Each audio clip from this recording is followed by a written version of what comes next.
Wakil Menteri Keuangan Republik Indonesia, Bapak Profesor Swahasil Nazara, PhD. Yang saya hormati Koordinator STKIP, STIE, dan STIH Nia Selatan, Ibu Dr. Sitasi Jagete, MA. Yang saya hormati para narasumber kami, Bapak Dr. Insinyur Wendy Usino, MSc, MT, Bapak Profesor Mujono, MSc, Bapak Profesor Dr. Hoga Saragi, ST, MT, Bapak Dr. Martiman S. Sarumaha, MPD. Yang saya hormati Ketua STIE Nia Selatan, Ketua STIH Nia Selatan, para pejabat struktural STIE, STKIP, dan STIH Nia Selatan, Bapak, Ibu dosen, dan rekan-rekan panitia webinar, dan yang saya hormati, seluruh peserta webinar dimanapun berada pada saat ini. Izinkan saya untuk membacakan susunan acara yang akan kita laksanakan pada webinar hari ini yang bertema Kampus Merdeka Berbasis Kearifan Lokal. Acara yang akan kita laksanakan pada hari ini yaitu 1. Menyanyikan lagu Indonesia Raya. 2. Doa pembukaan yang akan dipimpin oleh Ibu Mary Jaluku, MPD. 3. Kata-kata sambutan yang akan disampaikan oleh Wakil Menteri Keuangan Republik Indonesia, Bapak Profesor Swahasil Nazara, PhD, dan Koordinator STKIP, STIE, STIH Nia Selatan, Ibu Dr. Sitasi Jagete, MA. 4. Penyampaian materi dari narasumber yang akan dipandu oleh Ibu Sri Florina Jagete, MPD. 5. Penyerahan e-sertifikat secara simbolis kepada narasumber kami dan kepada perwakilan peserta webinar pada hari ini. 6. Pengumuman. 7. Door prize. 8. Doa penutup yang akan disampaikan oleh Ibu Mary Jaluku, MPD. Dan 9. Kata penutup yang disampaikan oleh Bapak Tobias Duha, MKOM. Baik, untuk mempersingkat waktu, saat ini kita akan memasuki acara yang pertama, yaitu menyanyikan lagu Indonesia Raya. Mohon dengan sikap sempurna.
Sudah, Pak.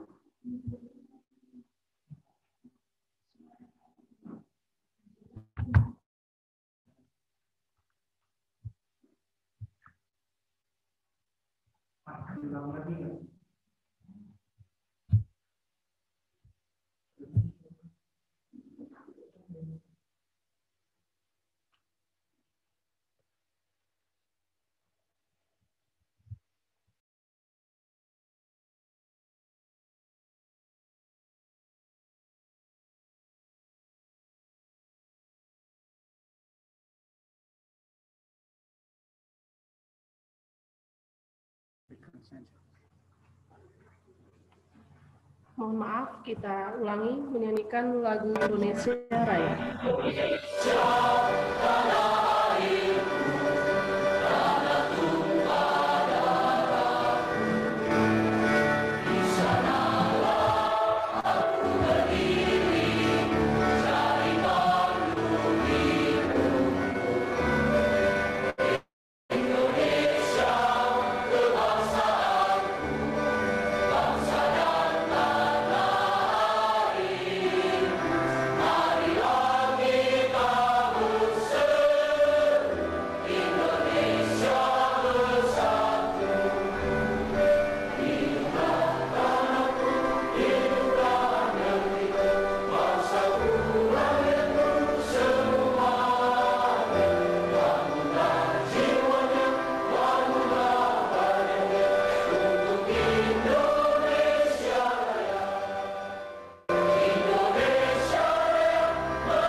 Baik, acara yang kedua, doa pembukaan kepada Ibu Mary Zaluku, MPD, waktu diberi.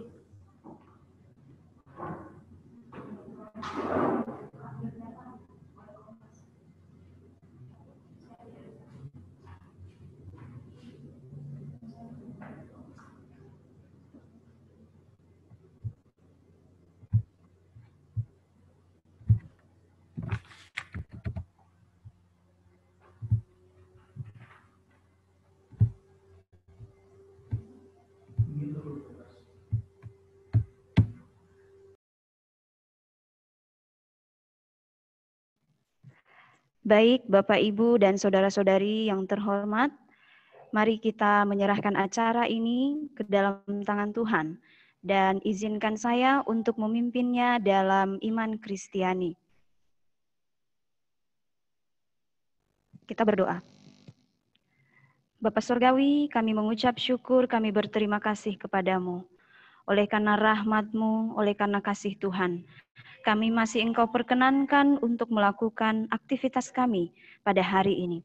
Terlebih lagi Tuhan, pada acara yang besar ini, kami mengucap syukur Tuhan, acara webinar nasional STKIP STIE Nias Selatan boleh terselenggara pada hari ini. Kami mohon Tuhan, kiranya Engkau yang berkuasa memberkati acara ini mulai dari awal, pertengahan, hingga akhir.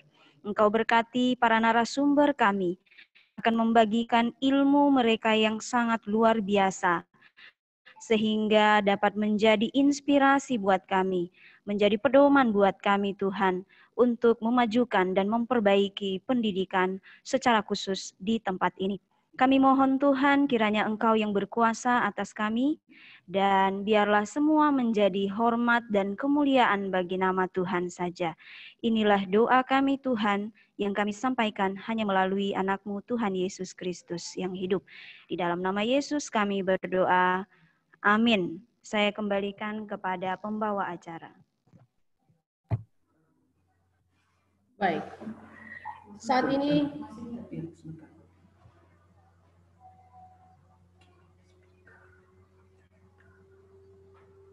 Baik.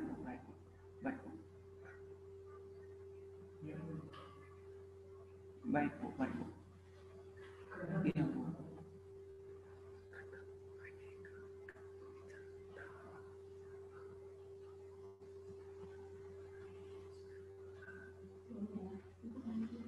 Baik, acara yang ketiga, kata-kata sambutan. Yang pertama, kata sambutan dari Wakil Menteri Keuangan Republik Indonesia, Bapak Profesor Suhasil Nazara PhD. Namun sebelumnya saya ingin membacakan profil Bapak Profesor Suhasil Nazara PhD. Beliau lahir di Jakarta pada tanggal 23 November tahun 1970, meraih gelar sarjana ekonomi dari Universitas Indonesia pada tahun 1994, kemudian mendapatkan gelar Master of Science MSc dari Cornell University USA pada tahun 1997.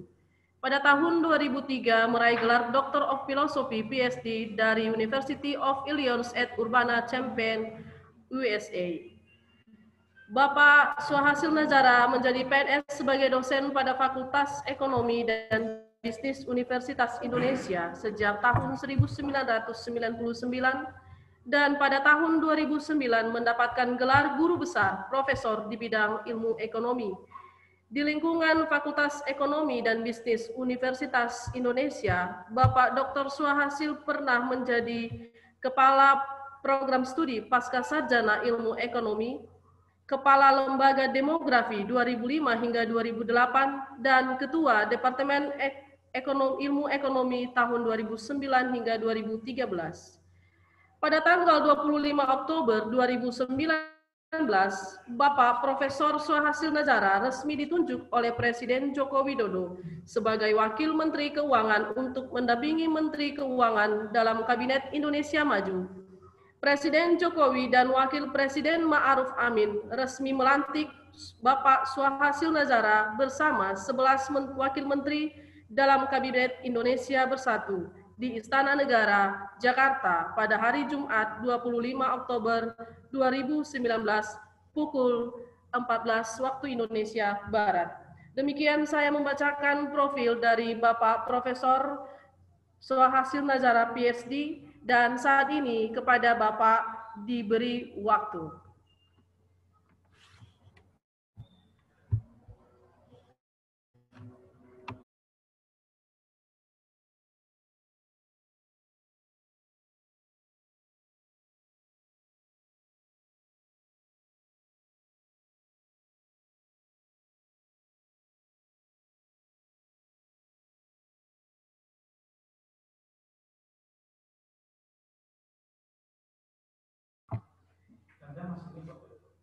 Baik, kepada Bapak yang terhormat, Bapak Profesor Suhasil Nazara PhD, waktu kami berikan untuk menyampaikan kata sambutan.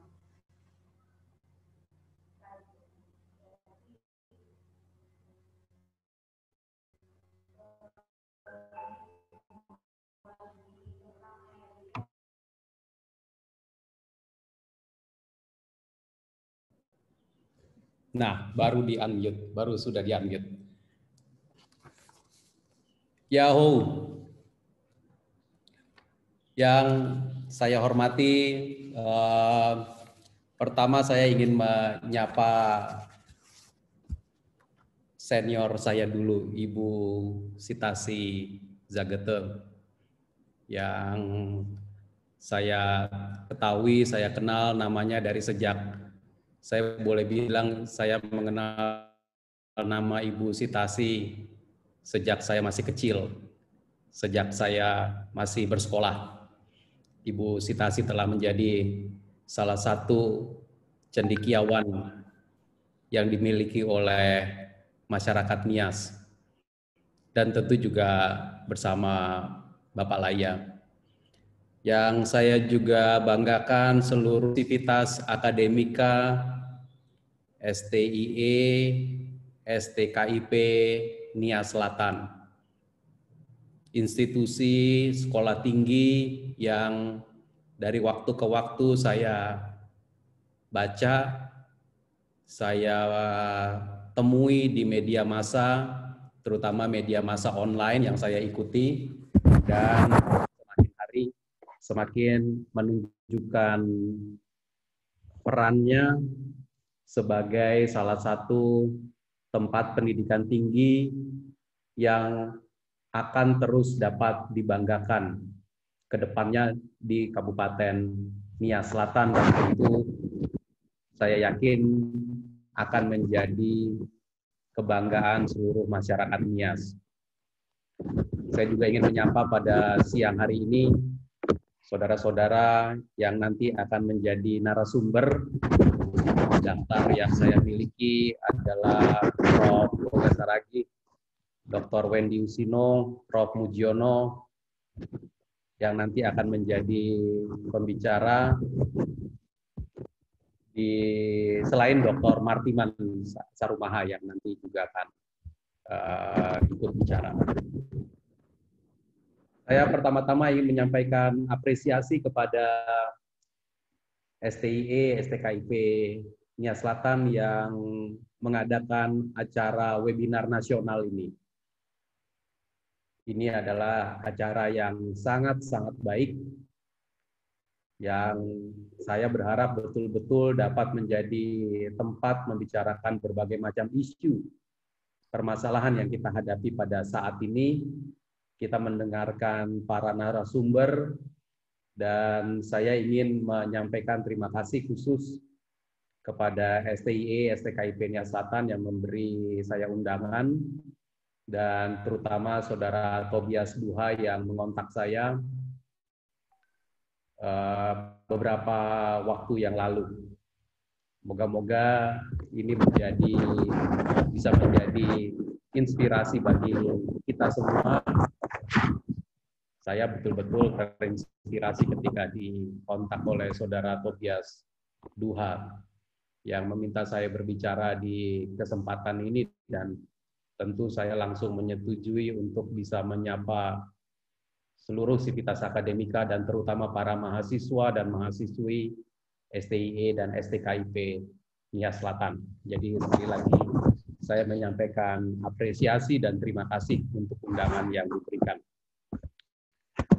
Saudara-saudara, di acara pembukaan ini saya ingin menyampaikan pertama adalah jika kita mendapatkan kesempatan pada siang hari ini untuk duduk bersama-sama, saudara-saudara ada di depan handphone atau di depan alat komunikasi dan bisa melihat seluruh wajah teman-teman saudara, kita berada dari tempat yang sangat berbeda-beda.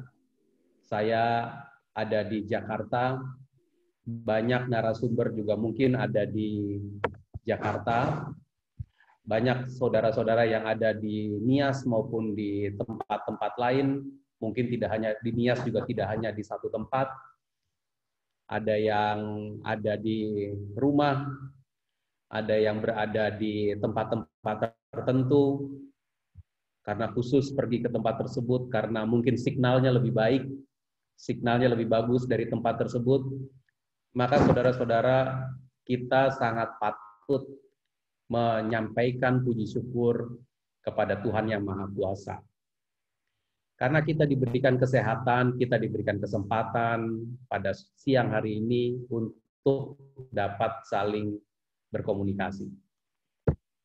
Ini adalah kesempatan yang sangat baik. Dan puji syukur kita adalah karena kita diberikan kesehatan. Saat ini 30 juta orang lebih di dunia ini mengalami COVID, terkena virus.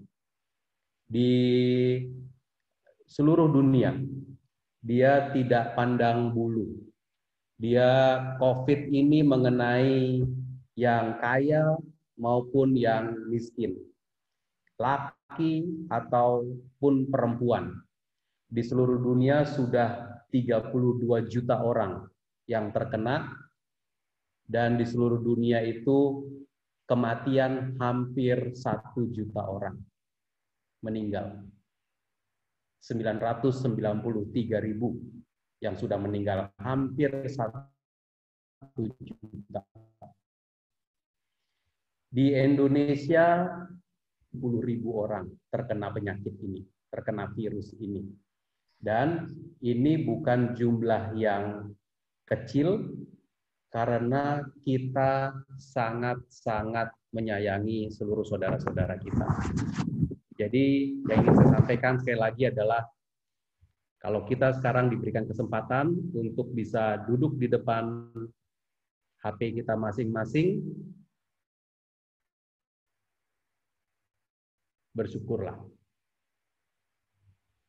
Setelah itu, kita juga mesti mengerti bahwa ketika kita bersyukur kepada Tuhan mengenai kita diberikan kesempatan, kita harusnya juga menggunakan waktu yang kita dapatkan ini untuk betul-betul berpikir bagaimana saya bisa menyelamatkan dunia, saya bisa menyelamatkan diri sendiri, saya bisa menyelamatkan lingkungan, teman saya, keluarga saya, teman-teman saya, seluruh kolega saya, dan semua orang yang saya kenal maupun yang saya tidak kenal. Saudara-saudara semua, virus COVID itu tidak ada obatnya. Virus tidak ada obatnya. Virus COVID ini tidak ada vaksinnya, belum keluar, belum kita dapatkan vaksinnya. Jadi yang bisa kita lakukan sekarang adalah membatasi penularan. Bagaimana cara membatasi penularan? Cara membatasi penularan adalah dengan menjalankan protokol kesehatan. Anda yang berada di tempat publik, pakai masker. Pakai masker yang benar. Pakai masker yang benar itu, kalau Anda berada di tempat publik, memakai masker yang benar itu bukan di leher. Tetapi memakai masker menutupi hidung dan mulut.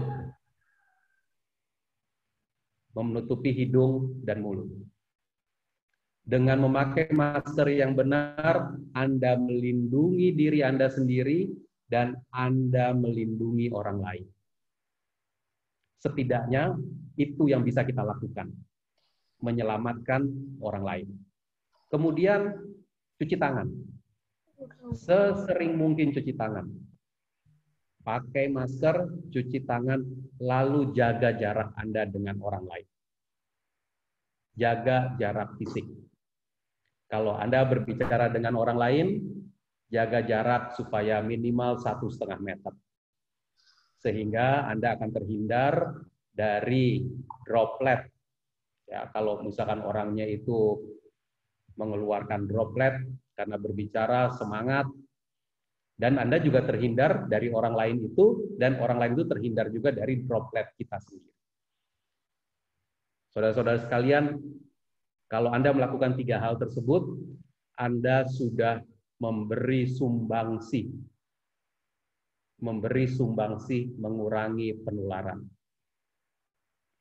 Memberi sumbangsi mengurangi penularan itu adalah yang kita butuhkan sekarang. Sampai dengan kita memiliki vaksin dan memberikan vaksin untuk seluruh Indonesia dan seluruh dunia.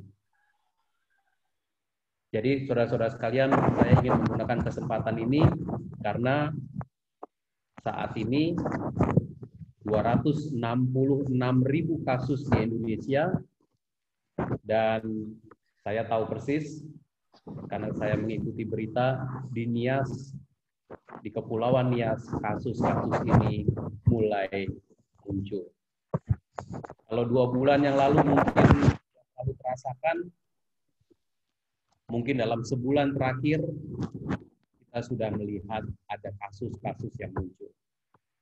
Saudara-saudara, 1 kasus penularan akan menciptakan penularan lain yang berlipat ganda, kecuali saudara-saudara menjaga diri sendiri dan menjaga orang lain dengan melakukan protokol kesehatan.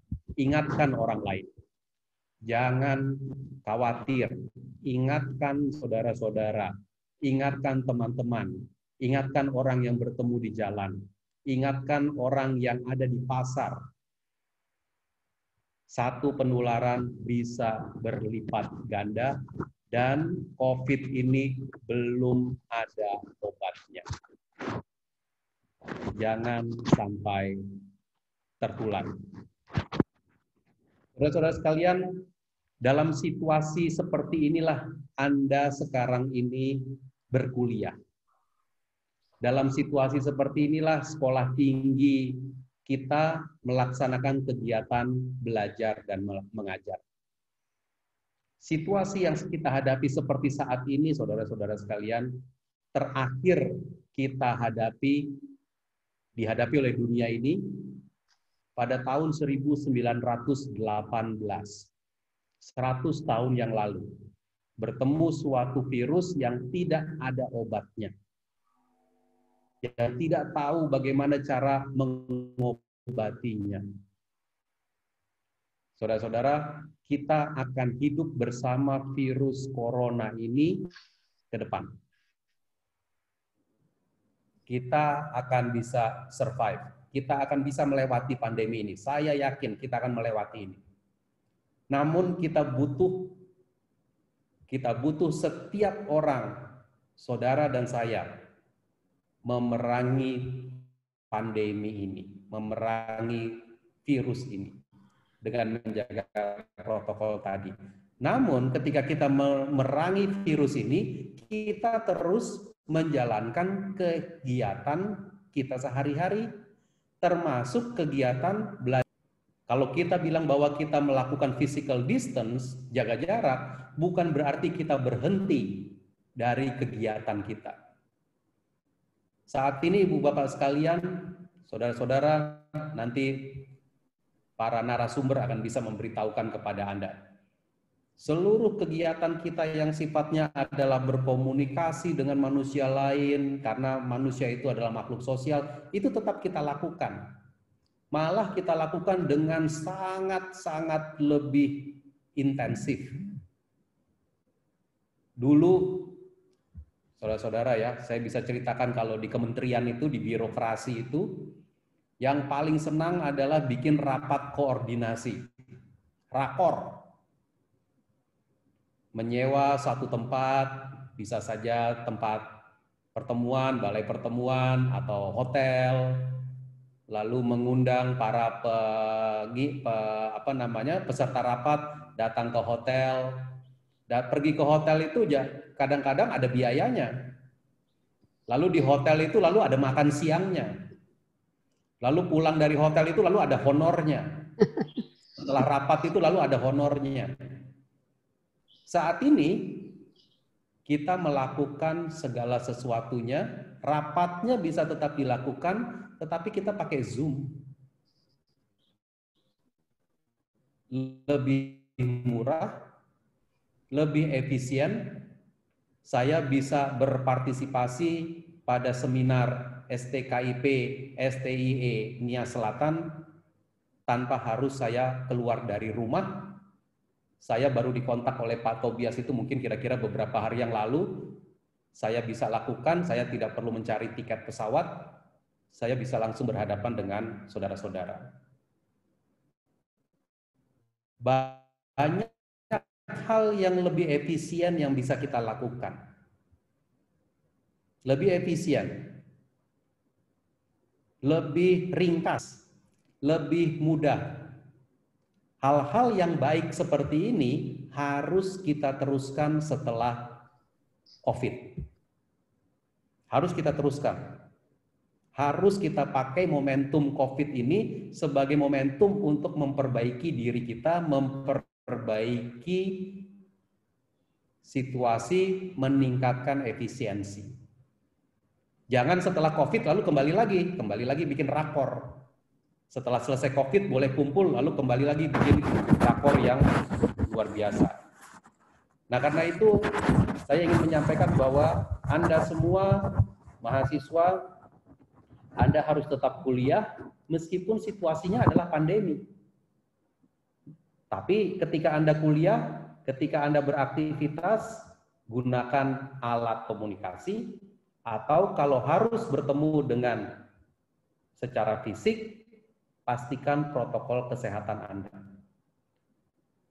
Lalu kemudian melakukan kuliah di era pandemi seperti ini topik yang diangkat oleh seminar pada siang hari ini, yaitu Kampus Merdeka berbasis kearifan lokal. Ini menjadi sangat-sangat penting. Silahkan. Pemerintah itu sekarang memahami bahwa yang namanya kuliah itu bukan lagi harus semuanya diatur secara rigid, secara kaku oleh suatu kurikulum yang tidak boleh disalahi atau nggak boleh ada perubahan sama sekali. Silakan. Kearifan lokal menjadi sesuatu yang pantas untuk didalami, dipelajari, dipraktekkan, menjadi ilham, dan Anda lanjutkan. Namun tentu kalau Anda belajar di sekolah tinggi ilmu ekonomi, ya ada dasar-dasar ilmu ekonominya. Kalau Anda belajar sekolah tinggi ilmu hukum, ya ada dasar-dasar ilmu hukumnya. Tapi kombinasikan kemudian dengan kearifan lokal. Di sini maka Anda sebagai mahasiswa akan menjadi peserta belajar yang aktif, dan kemudian Anda akan dibimbing oleh para pengajar yang mengerti mengenai kearifan lokal dan bisa memberikan bimbingan secara terus-menerus kepada Anda di dalam proses belajar mengajar. Kontribusikan kearifan lokal Anda itu untuk perbaikan masyarakat dan daerah Anda sendiri. Kontribusikan kearifan lokal yang Anda dalami itu untuk mengabdi di masyarakat. Mengabdi bagi kesehatan masyarakat, mengabdi bagi perbaikan masyarakat, mengabdi bagi efisiensi masyarakat, mengabdi bagi perbaikan pengetahuan pada masyarakat, mengabdi bagi perbaikan ekonomi masyarakat, dan seterusnya. Dosen juga perlu berubah dan menjadi membimbing Anda, memastikan bahwa Anda dapat membaktikan diri kepada masyarakat. Kearifan lokal bukan hanya untuk diri Anda sendiri, tetapi kearifan lokal yang Anda kembalikan bagi perbaikan masyarakat. Saudara-saudara sekalian, Anda adalah mahasiswa, mahasiswi. Saya bisa menyampaikan Anda yang sudah menjadi mahasiswa dan mahasiswi, boleh kita katakan adalah kelompok elit bangsa Indonesia. Tidak semua masyarakat Indonesia mendapat kesempatan menjadi mahasiswa atau mahasiswi. Anda adalah sedikit dari orang Indonesia yang mendapat kesempatan menjadi mahasiswa dan mahasiswi. Ketika Anda diberikan bebasan kearifan lokal, kembalikan kebebasan itu untuk perbaikan masyarakat yang Anda cintai. Kembalikan itu kepada masyarakat. Ketika Anda menjadi kelompok elit, mahasiswa-mahasiswi adalah kelompok elit, maka saya berpesan, jadilah kelompok elit yang mensejahterakan masyarakatnya. Jadilah kelompok elit yang bisa membawa kesejahteraan. Saudara-saudara sekalian, saya ingin tutup sesi pada siang hari ini dengan sekali lagi mengingatkan, kalau Anda ingin kepada kesejahteraan masyarakat, kebebasan Anda kepada kesejahteraan masyarakat, maka pada era pandemi ini Satu hal yang Anda bisa kontribusikan, bisa sumbangkan kepada masyarakat adalah jaga kesehatan. Jaga kesehatan Anda sendiri, jaga kesehatan lingkungan Anda, jaga kesehatan orang lain. Ingatkan, beberapa saat ini kita ada di dalam situasi pilkada. Saya yakin Anda akan sangat aktif mengikuti pilkada itu, baik melalui media sosial atau melalui kegiatan-kegiatan yang lain. Ingat protokol kesehatan. Silahkan berpesta demokrasi, tapi lakukan dengan protokol kesehatan. Gunakan kesempatan mengikuti demokrasi. Gunakan kesempatan mengikuti pilkada, kampanye, dan yang lain, tapi tetap mempromosikan kesehatan. Sedikitnya itu menjadi kontribusi Anda, menjadi sumbangan Anda kepada dunia kita yang sedang dilanda oleh virus pandemi ini. Virus ini akan selalu bersama kita, karena belum ada obatnya dan belum ada vaksinnya. Kita harus hidup bersama virus ini. Kita akan hidup bersama virus ini. Mungkin sampai tahun depan, saya juga nggak tahu persis kapan. Namun, kesejahteraan masyarakat kembali kepada kita. Kesehatan masyarakat kembali kepada kita. Kepada Anda dan saya. Kepada lingkungan kita masing-masing. Jadi, saudara-saudara, saya tutup apa yang ingin saya sampaikan pada siang hari ini. Saya berharap kita tetap dapat terus mengikuti protokol kesehatan dalam seluruh aktivitas kita. Dan saya mengucapkan sekali lagi apresiasi dan selamat kepada STKIP dan STIE Nias Selatan. Dan saya berharap webinar ini dapat menjadi forum diskusi yang baik mengenai inisiatif Kampus Merdeka. Inisiatif yang baik Kampus Merdeka yang efektif, efisien, mengakomodasikan kearifan lokal dan mengembalikan kearifan itu untuk kesejahteraan masyarakat dan saudara-saudara kita. Jangan lupa Anda adalah kelompok elit, kelompok kecil dari seluruh bangsa Indonesia yang mendapatkan status sebagai mahasiswa. Pastikan Anda memaknai status mahasiswa itu untuk berkontribusi bagi kesejahteraan masyarakat di lingkungan kita yang kita cintai. Terima kasih untuk perhatiannya. Selamat melakukan webinar. Semoga tetap sehat dan kita lewati pandemi ini bersama-sama ke depannya. Terima kasih. Saya tutup. Yahoo. Yahoo. Yahoo, Pak. Yahoo, Pak. Yahoo, Pak.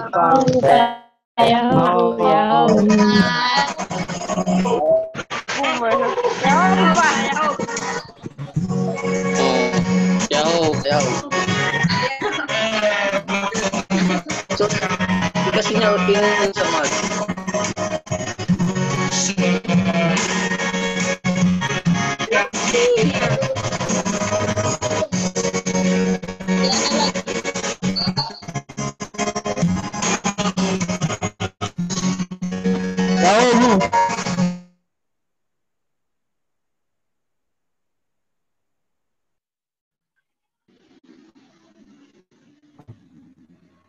Baik, kami ucapkan terima kasih kepada Bapak Profesor Suhasil Nazara PhD atas kata sambutan yang sangat menginspirasi kami.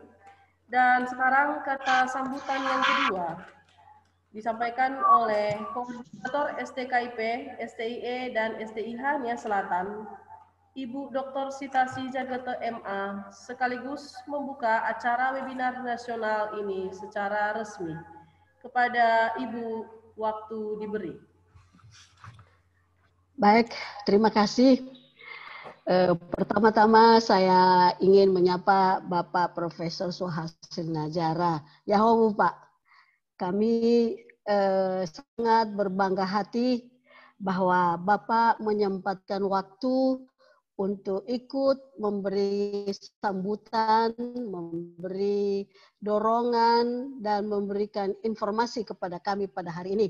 Kami sangat bangga, tentu lagi terlebih-lebih mahasiswa, putra-putra NIAS, yang apabila mendengar bahwa Bapak seorang putra NIAS yang berhasil, tentu mereka akan ikut bangga, dan mudah-mudahan mereka boleh mengikuti jejak Bapak. Terima kasih. Selamat siang, salam sejahtera bagi kita semua. Yahoo Horas.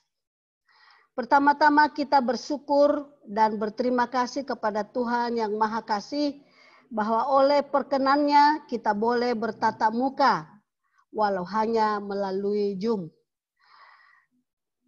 Webinar STKIP STIE pada hari ini merupakan kehormatan buat kami, Yayasan Pendidikan Nia Selatan, dan ketiga perguruan tinggi STKIP, STIE, dan STIH Nia Selatan yang berada di bawah naungannya. Terlebih lagi seperti saya ucapkan tadi, terlebih kami bangga bahwa Bapak Wakil Menteri Keuangan Republik Indonesia Profesor Suhasil Najara, PhD, menyempatkan waktu untuk hadir dan menyampaikan kata sambutan pada webinar pada hari ini. Hal yang sangat didambakan oleh terutama mahasiswa, mahasiswi NIAS, dan peserta lainnya.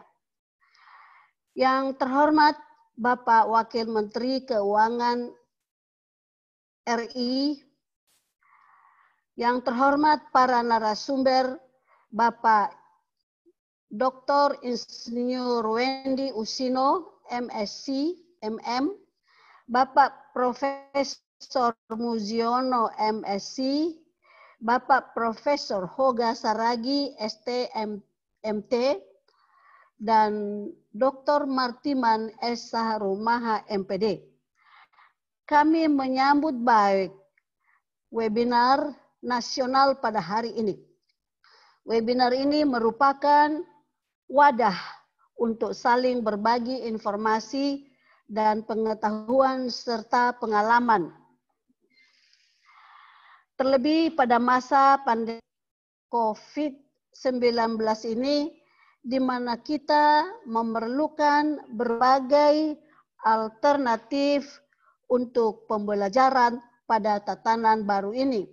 Kita perlu mengetahui alternatif berbagai metode, strategi, dan model dalam setiap pembelajaran agar lebih berhasil guna. Dalam hal ini, STKIP dan STIE Nia Selatan merupakan pihak yang lebih bersyukur dan berterima kasih dan sangat diuntungkan karena kesempatan ini merupakan kesempatan belajar untuk mencari informasi, pengetahuan, dan pengalaman.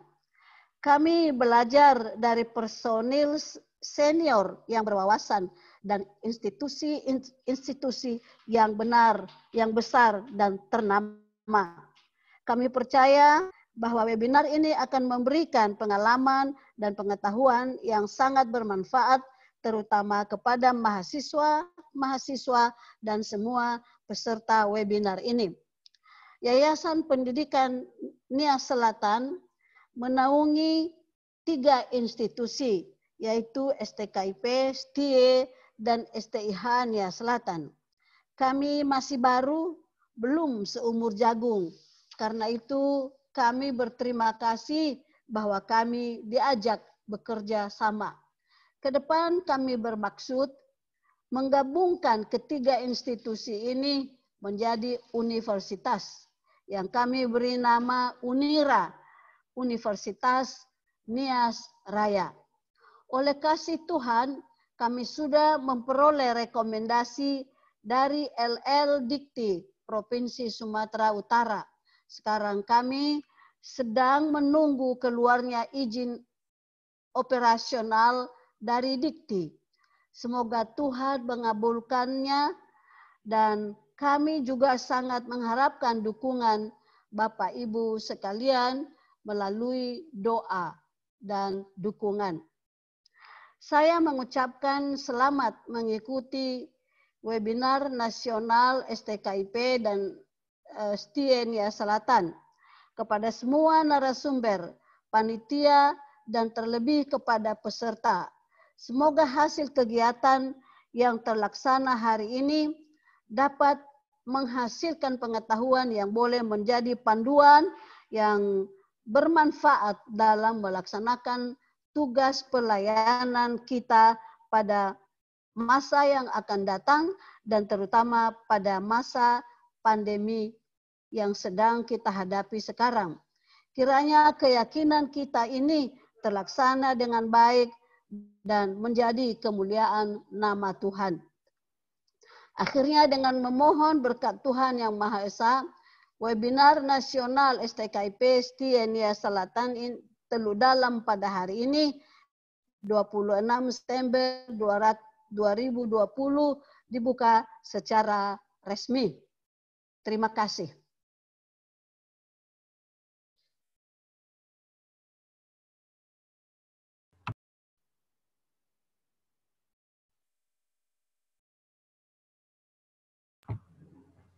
Terima kasih. Saya sampaikan kepada Ibu Dr. Sitasi Jagete MA yang telah menyampaikan kata sambutan dan sekaligus membuka kegiatan webinar nasional pada hari ini secara resmi. Kita memasuki acara yang keempat, yaitu penyampaian materi dari narasumber, dan ini akan dipandu oleh Ibu Sri Florina Jagete MPD. Sambil mempersiapkan diri, sedikit saya akan membacakan aktivitas kurikulum vitae dari Ibu moderator kita ini, yaitu Ibu ini adalah seorang dosen di Yayasan Pendidikan Nia Selatan yang memiliki kredibilitas dan integritas kerja yang tinggi.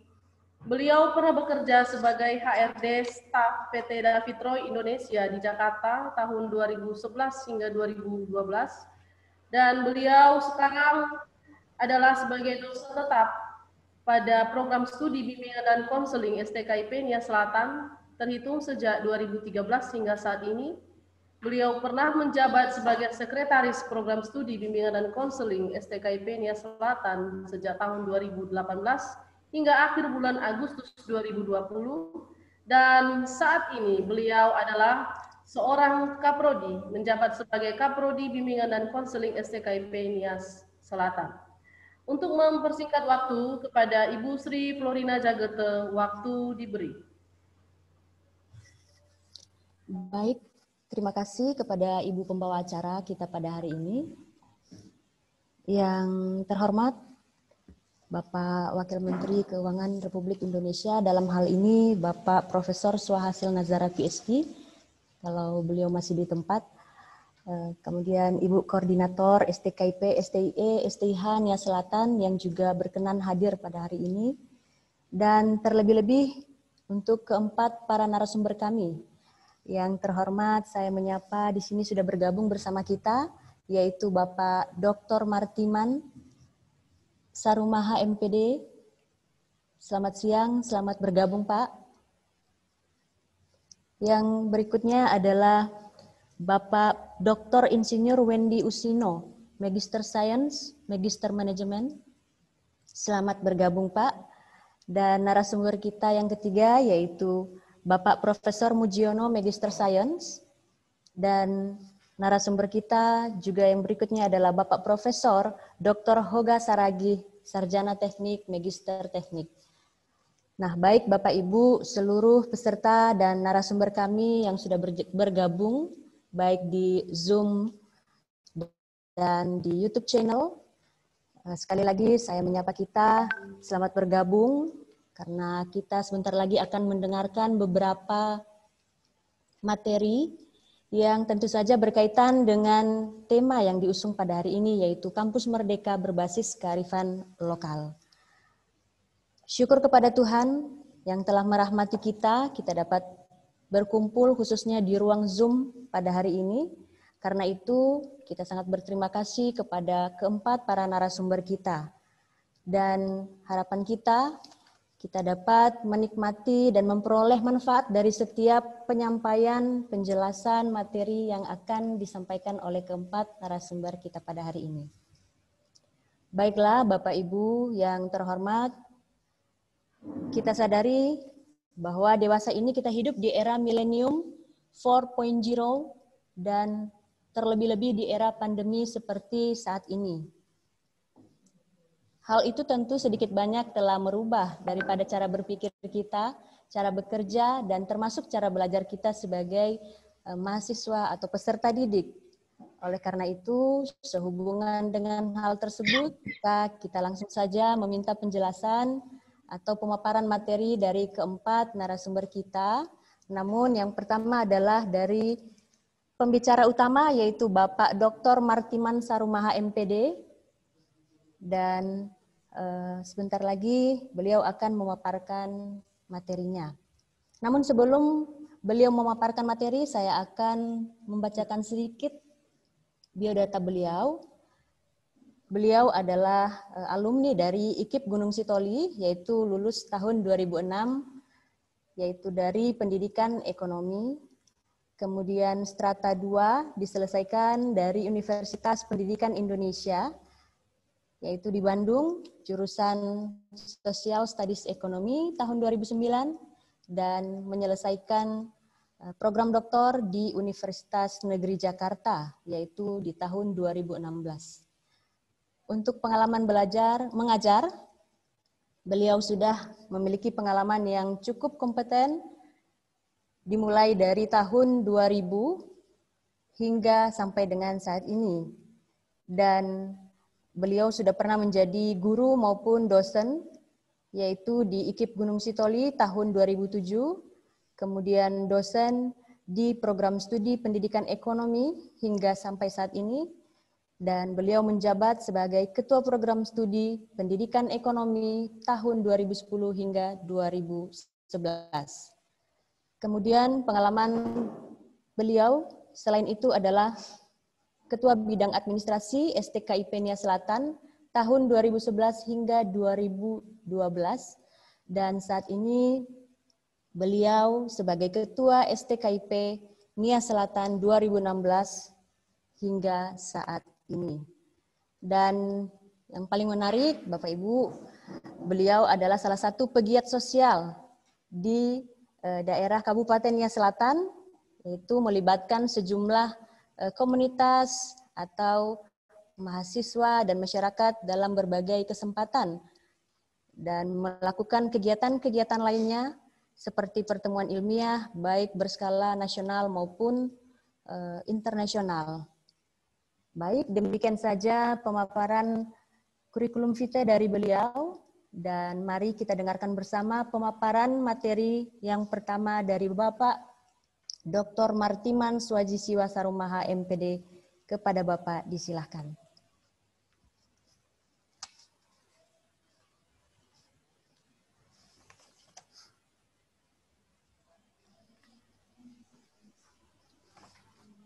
Baik, selamat sore semua. Yahoo. Pertama-tama yang saya hormati Bapak Profesor Sohasil Nazara yang telah memberikan sambutan pada webinar kali ini. Yang saya hormati rekan saya, para bapak-bapak narasumber yang telah berkenan memberikan waktunya dan terlebih nanti ketika membagi pengetahuan kepada kami di lingkungan STKIP dan STI Nia Selatan, dan juga yang saya hormati Ibu Koordinator STKIP, STI dan STI Nia Selatan, seluruh Ibu Bapak dosen, baik yang ada di Pulau Nias maupun di Nusantara, dari Sabang sampai Merauke, dan teristimewa kepada seluruh peserta webinar ini. Izinkan saya untuk menyampaikan materi, bahkan sambutan saya juga sekaligus terkait dengan tema yang diusung oleh panitia, yaitu Kampus Merdeka berbasis kearifan lokal, dan sekaligus juga saya jadikan topik yang perlu kita ketahui secara bersama-sama. Berbicara Kampus Merdeka, pada dasarnya kita pahami bahwa merdeka bukan berarti bebas, namun terstruktur, terarah, sistematis, tidak serampangan, tidak sembrawut. Oleh karena itu, perlu kita ketahui dulu kondisi masyarakat kita. Kondisi masyarakat Nias, khususnya Nias Selatan, di mana saat ini telah berdiri perguruan tinggi. Dalam kondisi ini, tentu kita mengetahui bahwa sering kita kenal primitif. Kalau dikatakan primitif, tentu di dalam benak kita seakan-akan masyarakat tersebut tidak berdaya. Seakan-akan masyarakat tidak mampu. Seakan-akan masyarakat tidak memiliki kapasitas.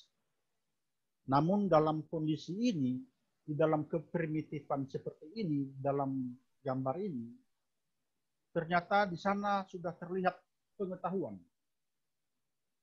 Bahkan telah memiliki akses. Akses yang dimiliki di era itu bukan seperti akses yang dimiliki di era modern seperti ini. Kita kenal dalam masyarakat Nias, akses dalam menyampaikan informasi, disebut ufasi. Disebut ufasi. Ufasi ini akan menjadi penyampaian pesan sebagai orang yang menyampaikan pesan. Pesan ini juga nanti akan diterima oleh si penerima pesan. Artinya kita sudah memiliki akses. Dan di sana juga masyarakat yang kita sebut primitif itu ternyata juga telah memiliki pola pikir. Telah memiliki satu konsep dalam membangun masyarakatnya ketika itu, di era itu. Nah, inilah yang perlu kita pahami. Dalam primitif itu, maka bergeserlah pola masyarakat menjadi masyarakat modern, seperti yang kita lihat saat ini. Di dalam situasi ini, masyarakat Nias yang sering kita katakan adalah awalnya memiliki tradisi, kebiasaan, punya potensi, punya keunggulan, punya keterampilan, bahkan punya teknologi. Ketika teknologi itu bergeser menjadi sebuah teknologi yang moderat, akhirnya muncullah yang disebut shock culture atau kaget, ya, budaya kaget. Yang tadinya kita memasak menggunakan tungku dengan bahan bakar kayu bakar, akhirnya berubah menjadi rice cooker, dalam bentuk rice cooker dengan menggunakan tenaga listrik. Maka disinilah ada sebuah kekagetan dalam masyarakat. Ketika perubahan itu, pergeseran itu tidak mengikuti bagaimana kesiapan mental dari masyarakat. Ini kondisi masyarakat Nias. Dengan kondisi ini tentu juga kita memiliki akses. Dan teknologi yang sifatnya tadi primitif telah membangun satu konsep bahwa dengan teknologi yang dimiliki saat ini diharapkan masyarakatnya setelah menjadi masyarakat yang mampu menyesuaikan kehidupannya, mampu menyesuaikan tatanan pergaulannya sebagaimana kehidupan masyarakat modern. Di dalam pergeseran ini, kita sering lupa bahwa kita punya kebiasaan, kita punya budaya, kita punya teknologi, kita punya warna yang perlu dibangun, yang perlu dilestarikan, yang perlu dijaga, bahkan perlu dikembangkan kembali. kondisi masyarakat Nias yang saat ini kita lihat bahwa mereka malu mengakui bahwa mereka punya teknologi yang saat ini, ya, misalnya ketika mereka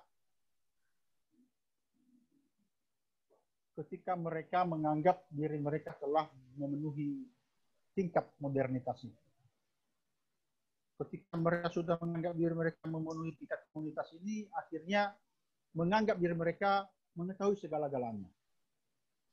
Nah, kondisi inilah yang perlu kita harus jaga, perlu kita pahami bahwa ketika kondisi ini sudah merambah kehidupan masyarakat, maka yang tadinya kita anggap primitif ini sering terabaikan, sering ditinggalkan.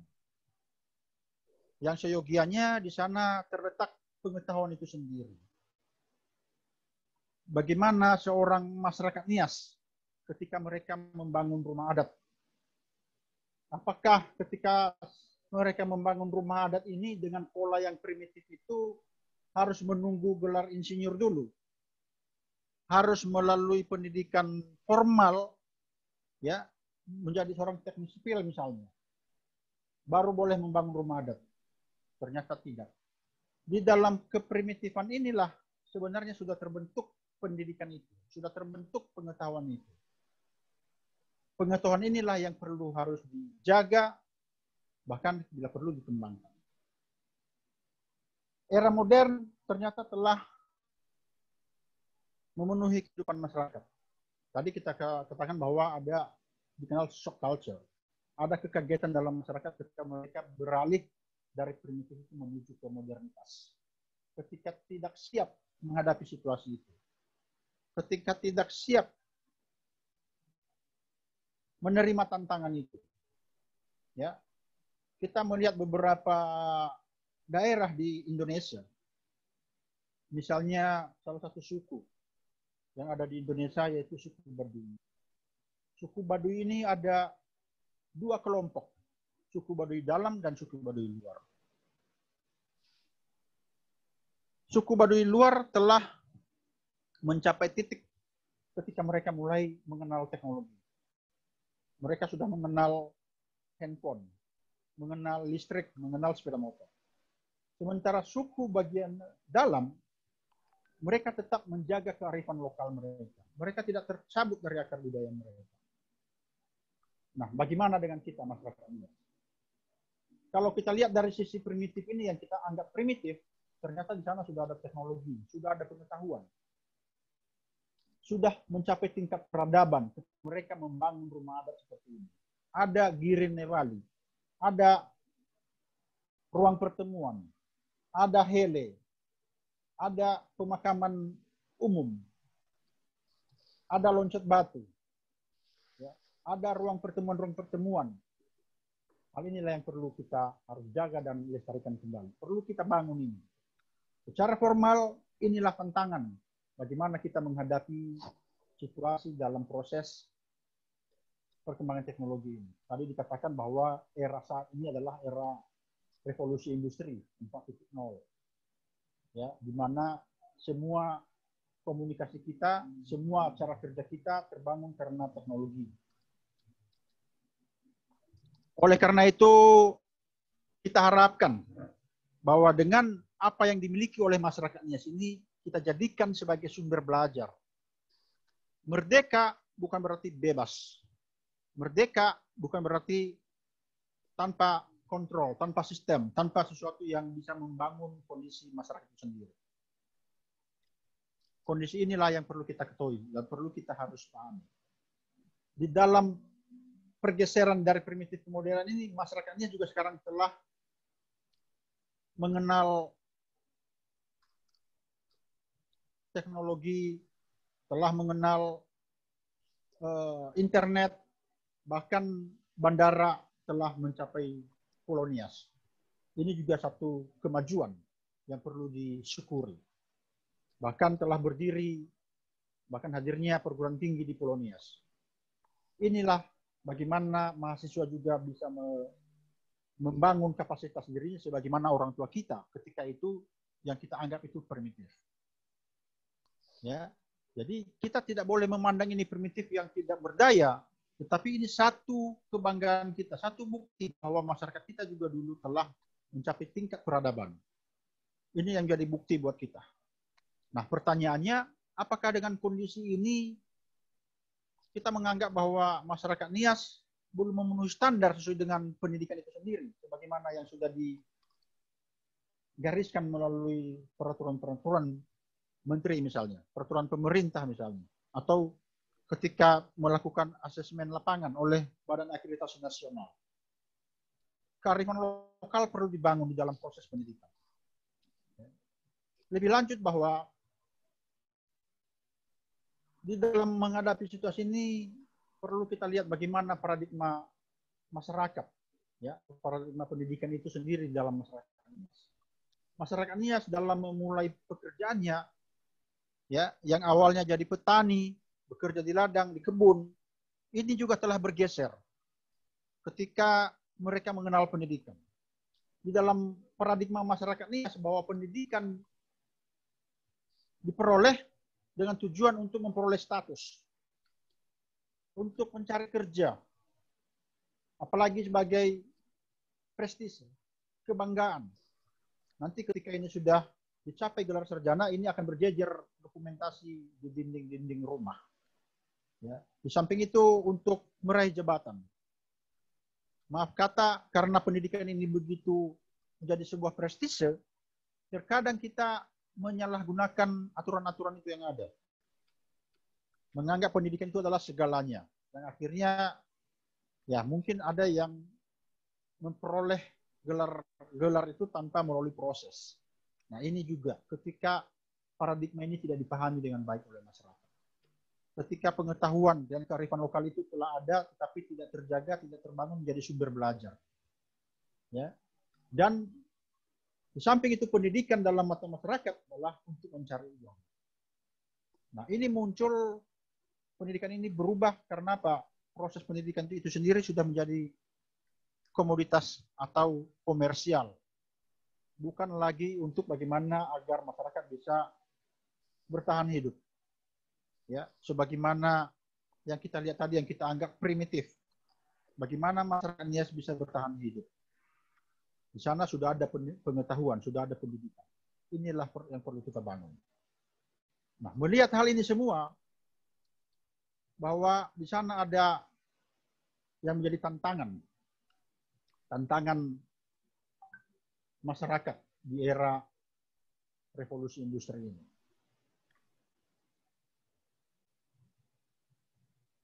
Pertama, yaitu peradaban ini kita ketahui telah terlihat di dalam masyarakat Nias. Cara manusia berelasi dengan manusia lain. Yang sebelumnya kita mampu berinteraksi secara langsung. Dengan pergeseran situasi ini, apalagi dengan masa pandemik ini, cara berelasi kita tidak lagi dengan cara tatap muka, tetapi kita lakukan melalui Zoom meeting. Ya, tadi Prof. Suhasil telah mengemukakan bahwa seandainya bukan karena pandemik ini, mungkin kita akan mengeluarkan tenaga pikiran bahkan biaya ketika melakukan perjalanan dari Jakarta menuju Pulau Nias untuk melakukan webinar ini. Kondisi inilah yang perlu kita ketahui bahwa inilah tantangan. Bagaimana masyarakat bisa memahami bahwa tantangan ini menjadi sebuah loncatan agar kita menjadi lebih survive. Kemudian peradaban ini juga kita bekerja di mana saja. Ada remote control. Ya, bahkan dalam proses marketing misalnya. Ketika kita belanja tidak lagi dengan bertatap muka, tapi belanja secara online. Kemudian era otomatisasi dan interkonektivitas. Aktivitas yang kita lakukan sebagaimana webinar kali ini, ya, kita tetap terkoneksi secara daring atau dalam jaringan internet. Ya, jadi ini semua menjadi sebuah bukti bahwa peradaban manusia itu semakin bergeser sebagaimana apa yang menjadi harapan, apa yang menjadi cita-cita masyarakat itu sendiri. Ya, Jadi inilah yang perlu kita pahami dulu ketika masyarakat telah keluar dari zona, ketika mereka telah memiliki pengetahuan, memiliki budaya, ya, memiliki teknologi, sehingga masyarakat Nias pada masanya bisa survive, sebagaimana kita juga ada sampai saat ini. Seiring dengan perkembangan ini, peradaban ini juga merubah situasi masyarakat, merubah status manusianya juga, ya, yang dikenal dengan digital native. Anak-anak yang lahir saat ini dikenal sebagai digital native, anak milenial atau era digital. Era digital. Jadi disinilah kita harus ketahui bahwa untuk membangun kapasitas diri kita perlu memperluas jaringan. Ya, perlu memperluas jaringan. Asah kemampuan komunikasi. Membangun komunitas. Ya, membangun komunitas seperti kelas inspirasi. Ya, bagaimana kita memfasilitasi masyarakat. Tadi Pak Wakil Menteri menyampaikan bahwa kearifan lokal itu harus mampu memperbaiki masyarakat. Jadi di era digital ini perlu kita ketahui bahwa kita harus mampu membangun jaringan. Di samping itu kita juga harus mampu mengasah kemampuan kita. Ya. Mohon maaf, apakah ini kedengaran? Halo? Iya, kedengaran, Pak. Kedengaran, Pak. Oke, terima kasih. Karena saya dihubungi, disampaikan bahwa ini tidak terdengar. Ya. Jadi di era digital saat ini tantangan bagi masyarakat Nias. Tantangan juga bagi mahasiswa. Ketika mahasiswa tidak mampu memperluas jaringannya, tidak mampu mengasah kemampuan komunikasinya, tidak mampu membangun koneksitas, ya, kelas-kelas inspirasi untuk bisa memfasilitasi masyarakat. Kita telah memiliki budaya itu sendiri, kita telah memiliki teknologi, kita telah memiliki sumber daya budaya sebagai sumber belajar. Apalagi di era pandemi ini, tidak perlu berkecil hati. 3 menit lagi. Baik, terima kasih. Tidak perlu berkecil hati. Jadi situasi inilah yang perlu harus dipahami oleh mahasiswa. Selanjutnya bagaimana kita menyambut kampus Merdeka atau Merdeka Belajar. Ya. Yang kita lakukan untuk menyambut kampus Merdeka ini, pertama kita harus sadari bahwa kebijakan kampus Merdeka tidak bersifat paksaan. Hal itu karena karakteristik kampus di tanah air itu berbeda-beda. Kondisi masyarakat kampus itu berbeda-beda. Kondisi daerah di mana kampus itu berada juga berbeda-beda. Maka kampus Merdeka ini harus dipandang juga sebagai suatu alat yang bisa memerdekakan proses pembelajaran itu sendiri. Selanjutnya kampus Merdeka juga memiliki ide, inovasi, dan kreativitas. Bagaimana kita menyambut apa yang telah disampaikan melalui peraturan menteri oleh Mas Menteri Nadiem Makarim. Ketika mahasiswa belajar itu tidak hanya belajar menurut program studinya. Tidak hanya belajar bagaimana ilmu yang harusnya ditempuh, tetapi bisa belajar di mana saja. Di program studi yang berbeda, bahkan di tempat yang lain, bahkan di dunia industri. Kemudian terbangunnya kerjasama dari berbagai pihak, mulai dari civitas akademika, kementerian lain hingga dunia industri. Dan yang paling penting adanya dukungan pemerintah. Jadi Merdeka Belajar ini perlu disambut dengan baik. Dan perlu juga disampaikan bahwa pemerintah juga harus mampu memfasilitasi ini. Ini akan menjadi sebuah, kalau boleh saya katakan menjadi sebuah polemik ketika kampus Merdeka yang kita masuk di sini akhirnya digeneralisasikan. Ada pemerataan pengetahuan itu. Sementara tadi kita katakan yang pertama bahwa karakteristik kampus itu di tanah air ini berbeda-beda. Masyarakat di mana ada pendidikan itu berbeda-beda. Jadi perlu dibangun kearifan lokal. Jadi masyarakat Nias memiliki sumber budaya sebagai bentuk kemampuan untuk survive dan dapat menjadi sumber belajar yang perlu digali dan difasilitasi. Bagaimana kita memahami pendidikan di era revolusi industri berdasarkan kearifan lokal. kita harus sadar bahwa digital telah merambah kehidupan masyarakat. Maka ketika ini sudah menjadi sebuah tuntutan, bahkan sebuah kehidupan, maka mau tidak mau kita harus memiliki dan memahami teknologi. Bukan hanya kepada peserta didik kita menuntut kemampuan teknologi itu, tetapi terlebih kepada pendidik, yaitu guru dan dosen, agar mampu juga meningkat kapasitas dirinya. Apalagi saat ini juga kita sudah mencapai era open society, ya, di mana pikiran manusia lebih berkembang cepat karena tuntutan kebutuhan. Sosial itu lebih cepat berkembang karena apa? Tuntutan kebutuhan.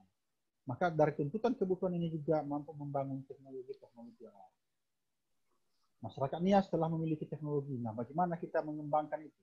Masyarakat Nias telah memiliki budaya, memiliki sumber pengetahuan yang menjadi warisan nenek moyang, yang menjadi sumber pengetahuan yang bisa terus digali.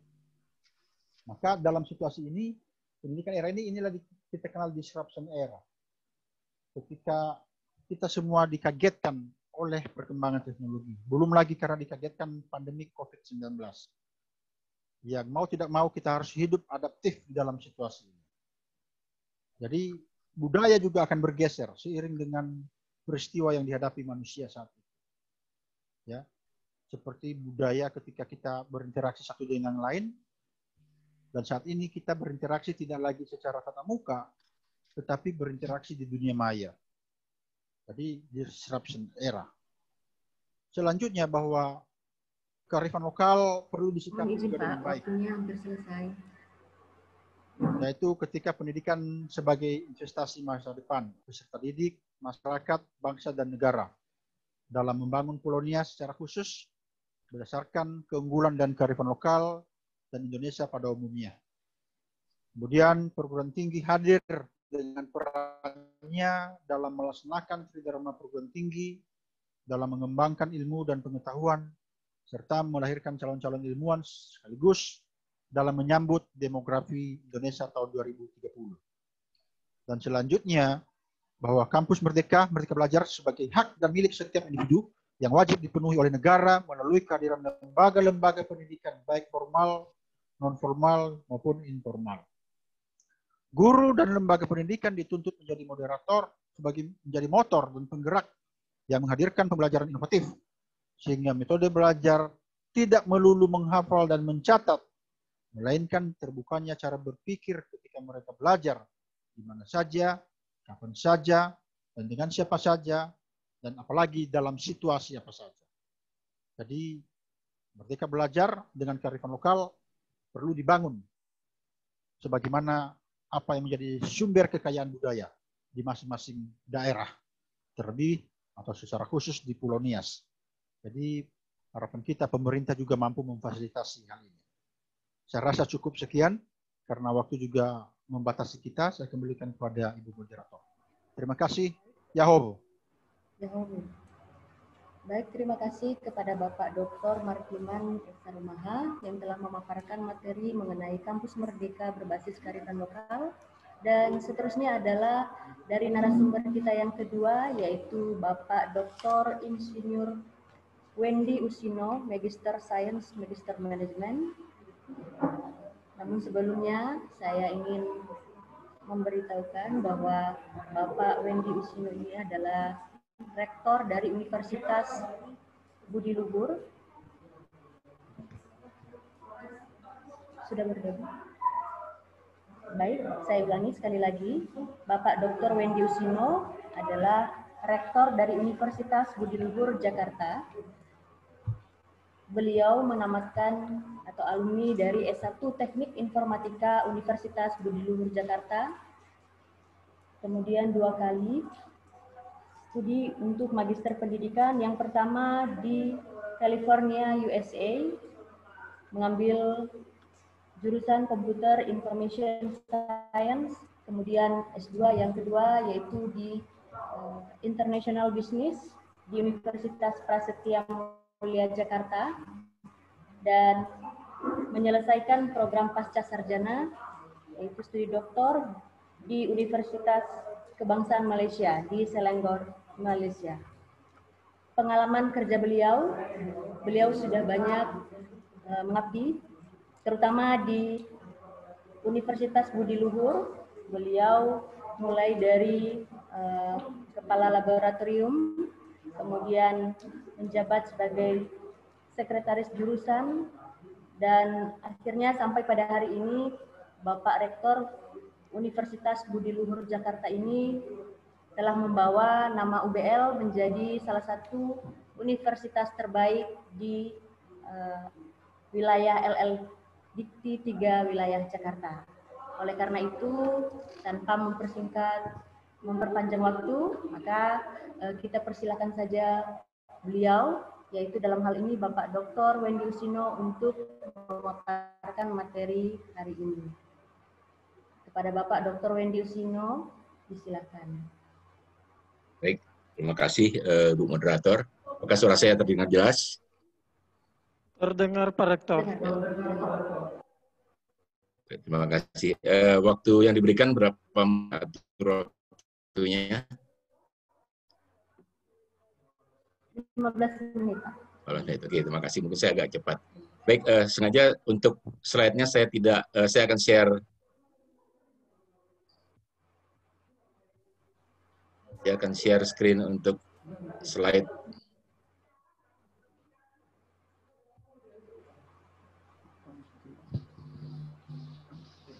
Sudah terlihat? Oke, Pak. Terlihat, Pak. Sudah terlihat. Baik, terima kasih. Saya tidak menggunakan slideshow supaya tidak berat pada saat transmisi datanya, sehingga bisa terlihat dengan lancar. Jadi judul dari paparan saya hari ini adalah Kampus Merdeka Berbasis Kearifan Lokal dengan Pengalaman dari Universitas Budi Luhur. Jadi saya tidak akan berbicara mengenai wacana, saya bicara mengenai apa yang sudah dilakukan oleh Budi Luhur. Saya sharing untuk supaya bisa menjadi pengetahuan dan juga menginspirasi dari para partisipan. Yang saya hormati Bapak Wakil Menteri, Bapak Ibu Doktor Koordinator Sekolah Tinggi Nia Selatan, para ketua sekolah tinggi, para dosen, para karyawan, serta mahasiswa-mahasiswi STKIP, STIH, dan STIE Nia Selatan yang saya banggakan dan saya hormati. Mungkin saya akan cepat sekali berbicara ini supaya tidak terlalu banyak waktu yang terbuang. Ada dua topik yang akan saya sampaikan di sini, yaitu pertama mengenai kearifan lokal sendiri dan Kampus Merdeka Belajar yang diselenggarakan oleh STIE Nia Selatan dan STKIP Nia Selatan. Jadi berbicara Kampus Merdeka, bagaimana implementasi Kampus Merdeka itu adanya di Kampus Budi Luhur. Karena kami sudah memberikan kesempatan pada mahasiswa untuk merdeka belajar itu sejak 20 tahun yang lalu. Artinya apa? Mahasiswa boleh mengatur dia mau kuliahnya jam berapa, dosennya siapa, hari apa. Itu sudah kita dengan teknologi informasi, kita buka jadwal, mereka memilih, dan mereka menentukan mereka mau kuliah hari apa, dosennya siapa, karena dosen ini kan ada beberapa pilihan dosen yang mereka bisa pilih. Itu kira-kira implementasi mereka belajar yang dilakukan oleh Budi Luhur pada awal sekali 20 tahun yang lalu. Tapi sebelumnya saya kembali ke berikutnya, yaitu kearifan lokal sendiri. Apa itu kearifan lokal? Jadi pengertian kearifan lokal adalah nilai ide yang penuh kearifan, pandangan lokal yang bijak, nilai baik yang tertanam dan dipatuhi oleh para anggota masyarakatnya. Nah, lokal sendiri bisa lokal yang luas sekali seperti sebuah negara, lokal region misalnya ASEAN atau Asia Timur atau Asia Selatan, itu mereka punya kearifan lokal masing-masing. Kemudian tentunya sampai skala negara, pulau, etnik, provinsi, kabupaten, bahkan sampai ke sebuah desa atau sebuah lingkungan RT, itu punya kearifan lokal yang merupakan kesepakatan. Kearifan lokal adalah suatu pengetahuan yang diperoleh dengan adanya penduduk di lokasi setempat, dengan pengalaman dan eksperimen yang diintegrasikan ke dalam pemahaman budaya dan kondisi alam suatu tempat. Sehingga kearifan lokal itu umumnya diwariskan dari mulut ke mulut, di mana kearifan lokal bisa berupa cerita rakyat, lagu, peribahasa, permainan rakyat, dan lain-lain, tapi juga cara hidup atau gaya hidup. Nah, bagaimana kearifan lokal di Budi Luhur? Ya. Sebelumnya kearifan lokal pada pendidikan. Dalam pendidikan, kearifan lokal kita memfasilitasi mahasiswa untuk memahami budaya lokal meningkatkan pengetahuan tentang bagaimana memelihara lingkungan serta menjaga sumber daya alam.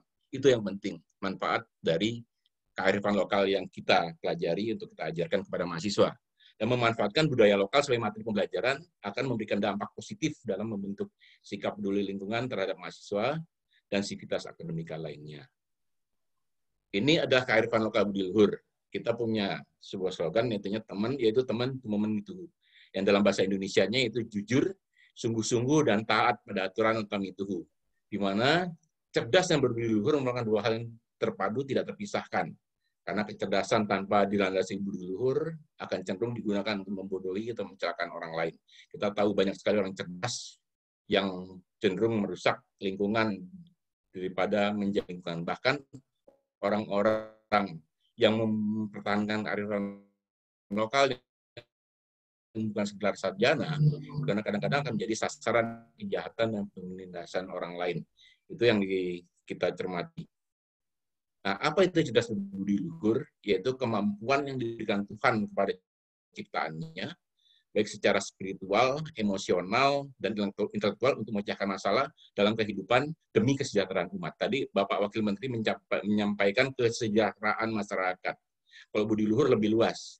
Umat sendiri berarti adalah masyarakat, sesama manusia, sesama makhluk hidup, dan sesama ciptaan Tuhan. Karena banyak ciptaan Tuhan yang bukan makhluk hidup.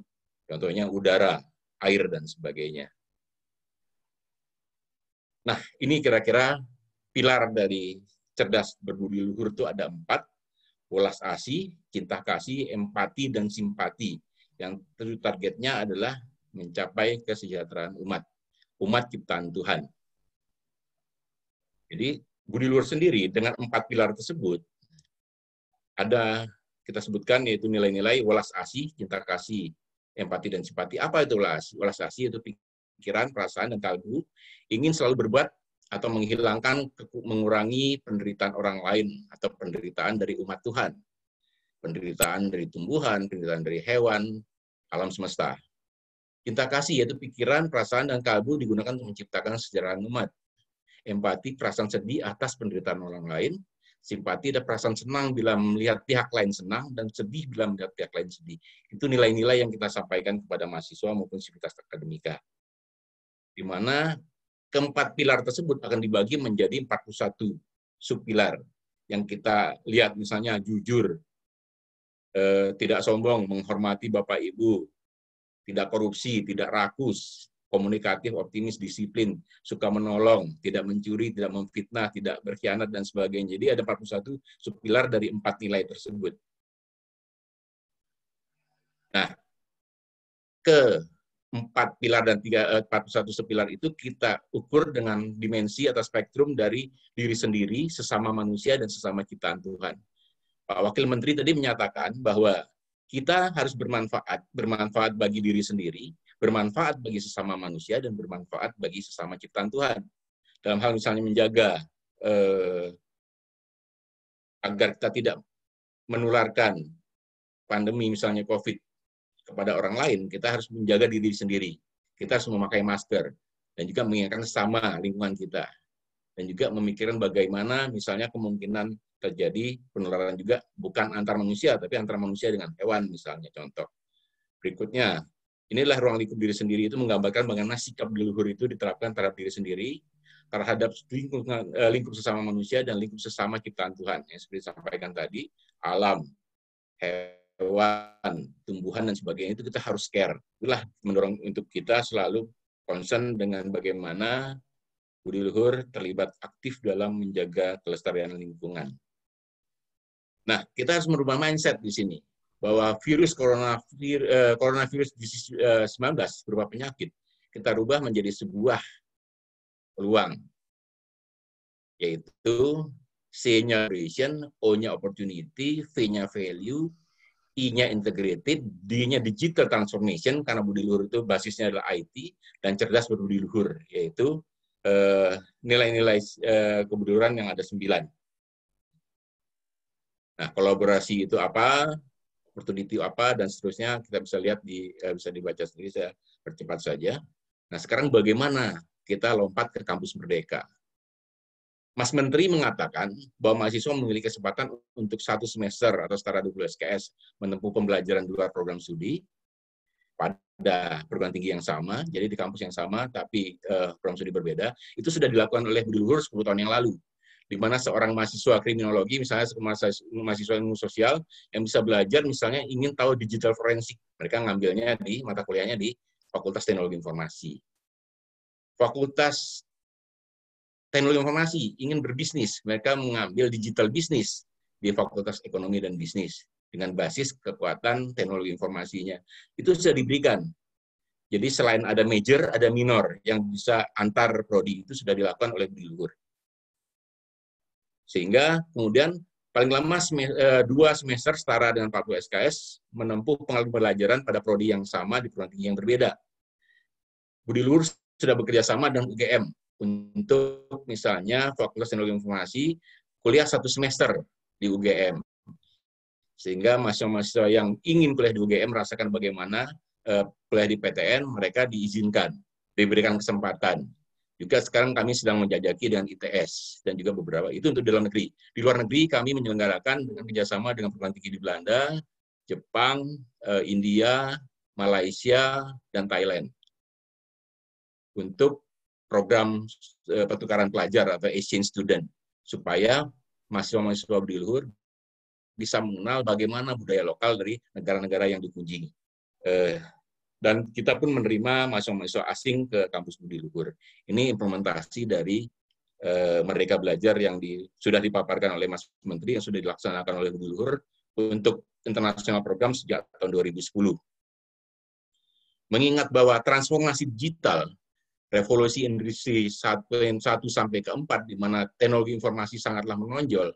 Nah, Merdeka Belajar itu sangat didukung oleh transformasi digital.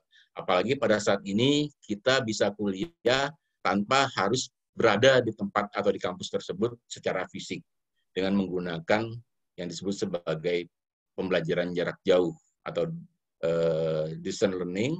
Juga kita menyelenggarakan yang disebut blended learning. Saya skip lagi berikutnya.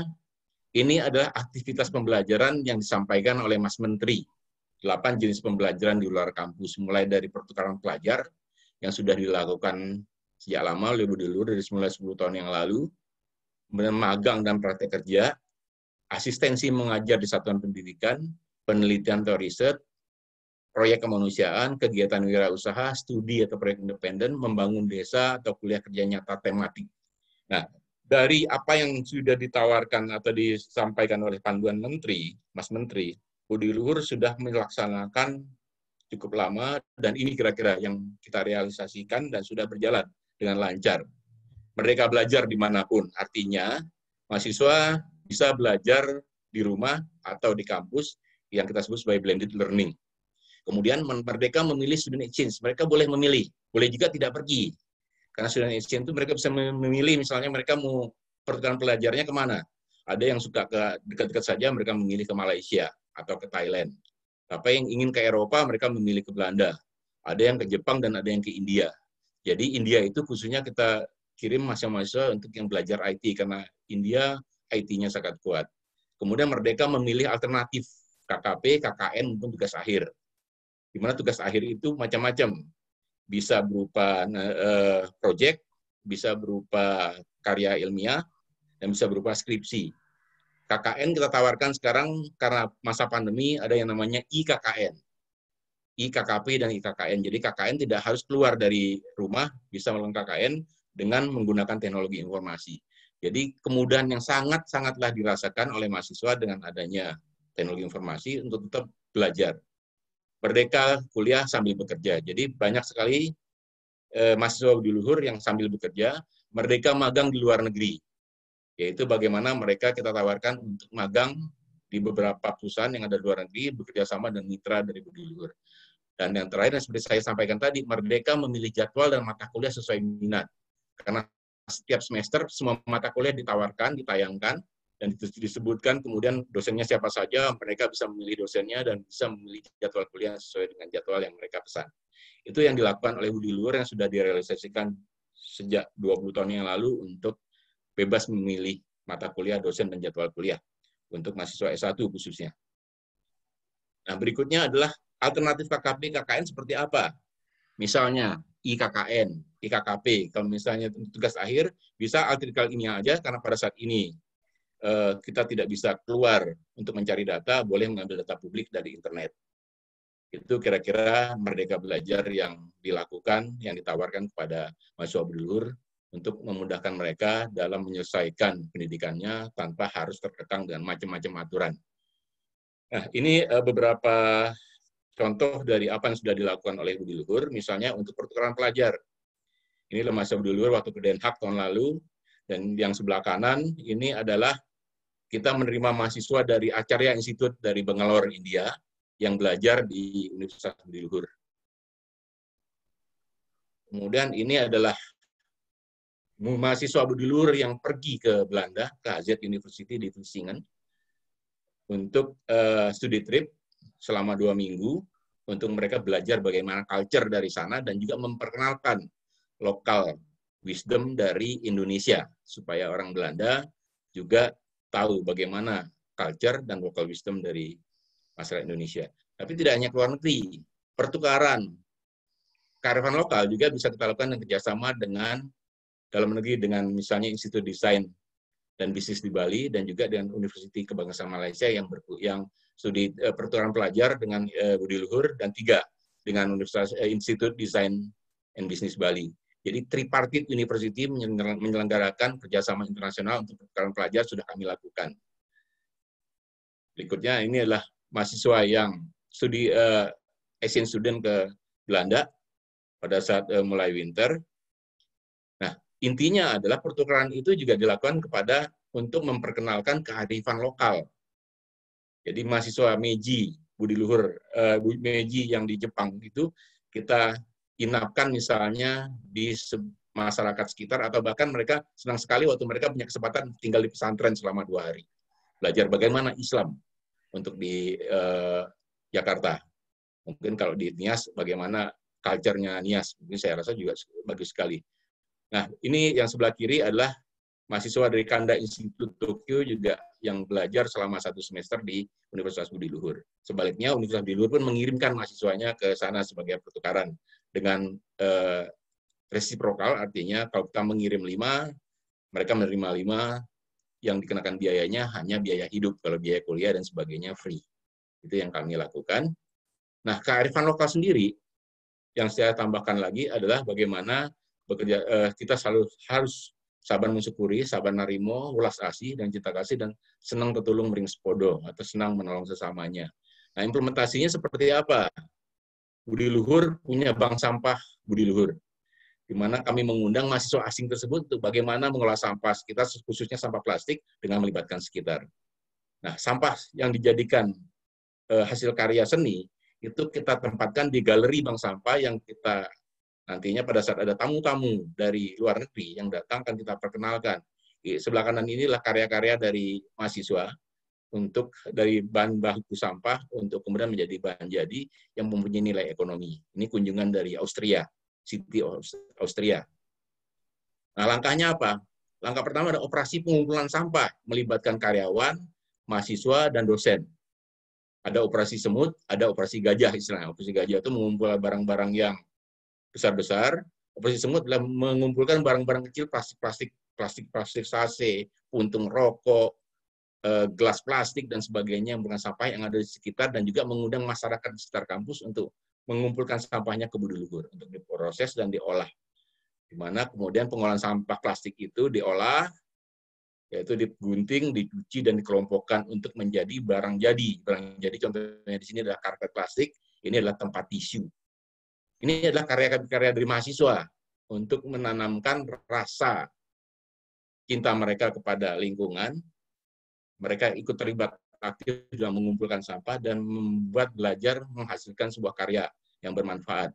Nah, dari situ kegiatan ini menghasilkan penghargaan yang diterima, yaitu dari Gubernur Anies Baswedan tahun 2019 dan dari Kementerian Pendidikan Tinggi sebagai universitas yang jadi percontohan untuk kampus ramah lingkungan. Jadi itu yang kami lakukan untuk Kampus Merdeka. Artinya apa? kita sudah memberikan kesempatan kepada mahasiswa untuk memilih sesuai dengan program-program yang disampaikan oleh Mas Menteri, pertukaran pelajar, KKN, KKP, magang, untuk kegiatan proyek kemanusiaan, KKN tematik, dan sebagainya. Kenapa? Karena pesan dari pendiri Yayasan Budi Luhur, yaitu orang baik dibedakan Tuhan. Jadilah orang baik, karena orang baik itu dibedakan Tuhan dimanapun, kapanpun, dan dalam keadaan apapun. Mudah-mudahan sharing saya yang sangat sederhana ini bermanfaat bagi rekan-rekan mahasiswa khususnya dan pengelola perguruan tinggi untuk bagaimana memberikan kesempatan kepada mahasiswa untuk merdeka belajar. Artinya mereka tidak harus kuliah di kampus, mereka bisa kuliah dari rumah dengan menggunakan blended learning yang kuat, karena Budi Luhur punya LMS yang kita bangun sendiri yang bisa digunakan untuk belajar dimanapun dan kapanpun dengan learning management systemnya yang berbasis Moodle. Yang kedua adalah memberikan kesempatan mahasiswa memilih. Kalau ingin belajar kearifan lokal dari negara lain atau dari daerah lain, silakan. Mungkin kita juga bisa bekerjasama dengan NIAS Selatan untuk bagaimana bertukar mahasiswa dengan sifatnya resiprokal. Mahasiswa dulu belajar mengenai kearifan lokal di NIAS, nah mahasiswa NIAS belajar mengenai bagaimana hidup di Jakarta.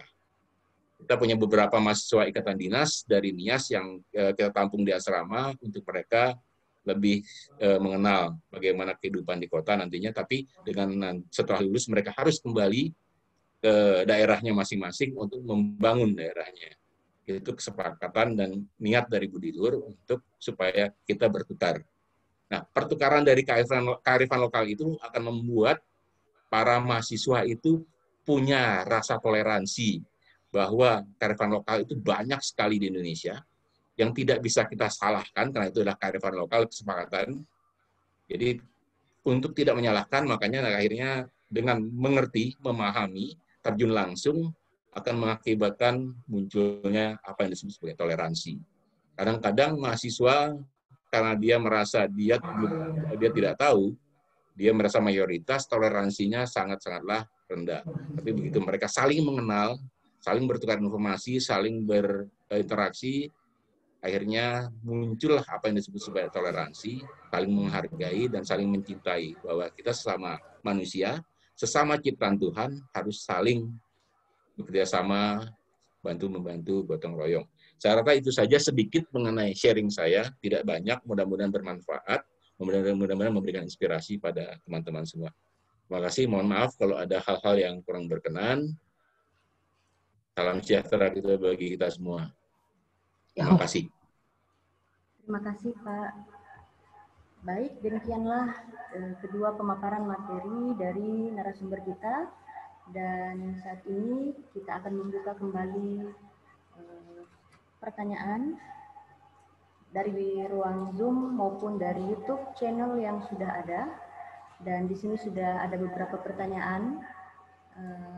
Saya melihat ada beberapa pertanyaan yang hampir mirip, namun pertanyaannya sama. Yang pertama ditujukan kepada narasumber yang pertama, yaitu Bapak Dr. Martiman SRMH MPD. Pertanyaannya adalah, apakah saat ini YPNS menjadi salah satu kampus merdeka? Bagaimana kalau seandainya mahasiswa tersebut belum mengetahui bahwa hal itu bagian dari kampus merdeka? Dan bagaimana memfasilitasi para mahasiswa agar mahasiswa tersebut menjadi mahasiswa yang milenial, Pak. Jadi seperti itu pertanyaan yang disampaikan dari salah satu mahasiswi Prodi STI. Lalu pertanyaan yang kedua yaitu dari mahasiswa juga, ditujukan untuk Bapak Dr. Wendy. Pertanyaannya adalah, tadi Bapak menyampaikan bahwa di UBL sendiri sudah berjalan yang namanya misalnya dosen dan mahasiswa bisa mengatur sendiri, memilih sendiri jadwalnya, kelasnya. Ya, kira-kira bagaimana proses itu bisa dibuat, Pak, diaplikasikan mungkin di tempat kami seperti saat ini, karena pertanyaan ini berasal dari salah satu mahasiswa di Pulau Midas. Terima kasih. Mungkin bisa dijawab dulu dari kedua narasumber. Yang pertama dari Bapak Dr. Martiman. Terima kasih. Baik, terima kasih Ibu Moderator atas waktu saya. Pertanyaannya sangat baik dan cukup kritis. Dengan Kampus Merdeka ini memang tadi saya katakan ini tantangan buat kita. Kalau kita berbicara Kampus Merdeka, sampai saat ini STKIP dan STIN Selatan masih belum mendapatkan pelatihan. Bahkan ketika diundangkan tentang Kampus Merdeka ini, institusi di bawah Yayasan Pendidikan Selatan masih belum menerapkan proses itu. Namun, saat ini kita sudah bisa menggambarkan itu di dalam kurikulum kita. Persoalannya ketika kita melaksanakan Kampus Merdeka ini, banyak faktor yang menjadi kendala. Sebenarnya tahun 2016 yang lalu kita sudah mau mencoba itu untuk proses pertukaran mahasiswa. Salah satu ketika itu di Universitas Atmajaya Katolik Jakarta. Namun karena mahasiswanya keinginannya besar, tetapi dari sisi anggaran tidak ada. Tidak ada kesiapan-kesiapan dalam hal itu. Nah, kita belum mencoba menerapkan ketika diundangkan ini Kampus Merdeka. Mungkin nanti Pak Dr. Wendy Usino bisa memberikan gambaran sebagaimana pengalaman dari Universitas Budi Luhur yang tadi dikemukakan dan sudah dilakukan lebih dari 10 tahun yang lalu. Namun proses ini kita lakukan misalnya di STKIPN Selatan melalui kegiatan magang. Itu sudah bagian dari aktivitas ketika mahasiswa belajar di luar dari kelas, yaitu magang di sekolah-sekolah, ya, yang selama ini mungkin masih sebatas saat ini dikenal PLP2, pengenalan lapangan persekolahan. Nah, situasi inilah yang perlu kita kembangkan ketika dibuka ruang oleh Menteri di dalam pelaksanaan Merdeka Belajar itu sendiri. Yang perlu dibangun dulu dalam masyarakat kita tentang Merdeka Belajar itu adalah ketika katakanlah Anda tadi dari manajemen, dari STI, ya, kira-kira peminatan dari mata kuliah yang Anda inginkan itu apa? Maka kita akan melihat di fakultas atau di program studi yang berbeda atau di universitas yang berbeda, bahkan di industri. Apakah minat itu mampu menampung atau mampu memfasilitasi Anda? Nah, ini tantangan yang memang sedang kita hadapi. Oleh karena itu, tadi saya katakan kita tidak perlu berkecil hati dengan situasi itu. Ya, kearifan lokal yang perlu dibangun. Kearifan lokal yang pernah kita miliki, yang menjadi warisan leluhur kita. Inilah yang perlu kita fasilitasi. Ya, kita tidak perlu jauh dari koloniasi ini, karena tadi saya katakan ini terkait dengan anggarannya. Ketika kita melakukan katakanlah pertukaran pelajar, ya. Jadi memang ini menjadi sebuah tantangan, ya, terutama kita di daerah terluar ini. Daerah terluar yang saya maksud bukan berarti termiskin, terisolasi, ya. Tetapi yang saya maksud terluar jauh dari pusat pemerintahan, jauh dari areal industri. Di Pulau Nias ini nggak ada wadah kita untuk menyalurkan kapasitas diri kita. Ya, yang kita ketahui selama ini ketika mahasiswa lulus, yang mereka cari adalah apa? Menjadi pegawai. Maaf kata, menjadi pegawai negeri. Nah, ini perlu dibangun dulu mindset juga, mindset masyarakat, bahwa pekerjaan itu bukan hanya menjadi pegawai negeri, tetapi pekerjaan itu bisa dibangun melalui aktivitas yang dimiliki, bakat-bakat yang dimiliki. Ya, jadi bicara belajar terus terang, STKIPN Selatan dan STIN Selatan yang saat ini menyelenggarakan webinar ini secara sistem masih belum masih belum kita lakukan karena ini terkait tadi penganggaran itu. Ya, namun kerja kita dengan beberapa perguruan tinggi sudah terbangun. Ya, bahkan kemarin melalui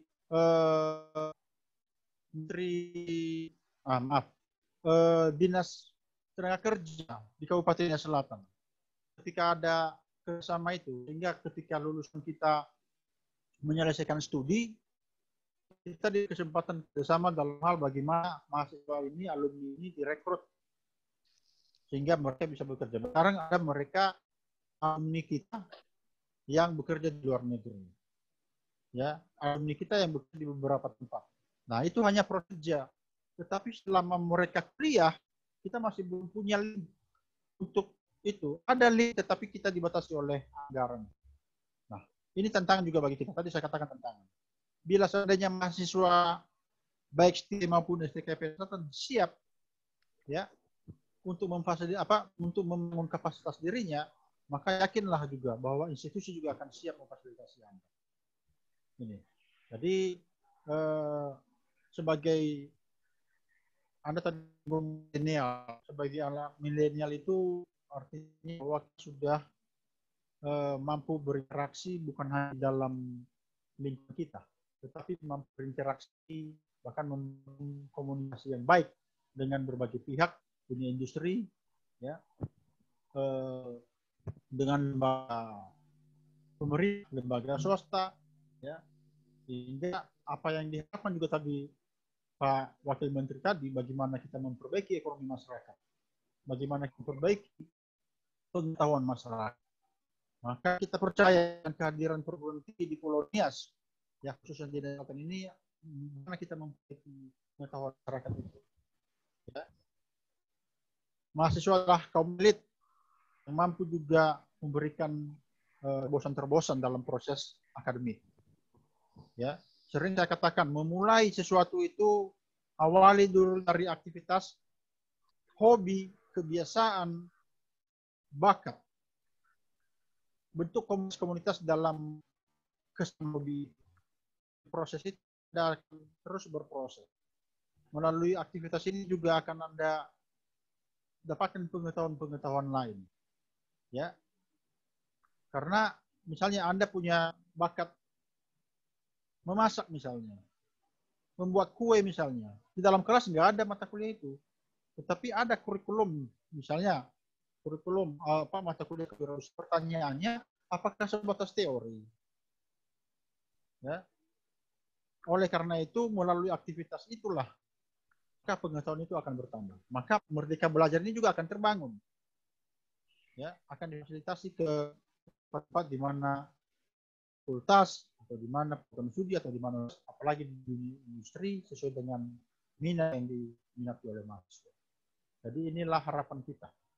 Ya, terang bahwa melalui program yang baru diundangkan, ya, tentang Merdeka Belajar ini, STKIP dan STINA Selatan, ya, sudah menyesuaikan kurikulumnya. Dan saja wadah sana kita saat ini masih belum terlaksana karena apa? Kondisi mahasiswa itu sendiri. Ya, dan di samping juga anggaran masih belum tersedia untuk itu. Jadi itu yang bisa saya tanggapi, namun pertanyaan ini akan tetap menjadi perhatian kita, apalagi ketika kita nanti juga bisa membangun bersama dengan Universitas Buduhur atau mungkin Universitas Bakri bersama dengan Prof. Juga, ya, agar ini bisa terjadi kolaborasi pengetahuan, ya, kolaborasi ya, atau mungkin lewat Universitas Budi Luhur bisa membuka kita ke sana. Ya, mahasiswa nanti bisa terfasilitasi. Jadi saya rasa demikian tanggapan. Baik Pak, terima kasih tanggapannya atas pertanyaan yang disampaikan. Kalau bisa saya simpulkan sedikit bahwa kita tidak harus menunggu ya Pak ya. Kita tidak menunggu bahwa kondisi itu akan berubah, tapi marilah sebagai mahasiswa atau peserta didik kita mengambil bagian untuk melakukan bentuk-bentuk kegiatan kearifan lokal, baik itu yang sudah ada dalam kurikulum kita di sekolah masing-masing maupun dalam bentuk kegiatan yang lain. Baik, selanjutnya saya persilakan kepada Bapak Dr. Wendy Usino, MSCMM, untuk pertanyaan yang berikutnya tadi Pak. Saya ulangi sekali lagi, bagaimana implementasi di UBL ketika mahasiswa bisa memilih, tujuannya untuk apa Pak? Jadi pertanyaannya seperti itu, pertanyaan dasar dari mahasiswa. Terima kasih.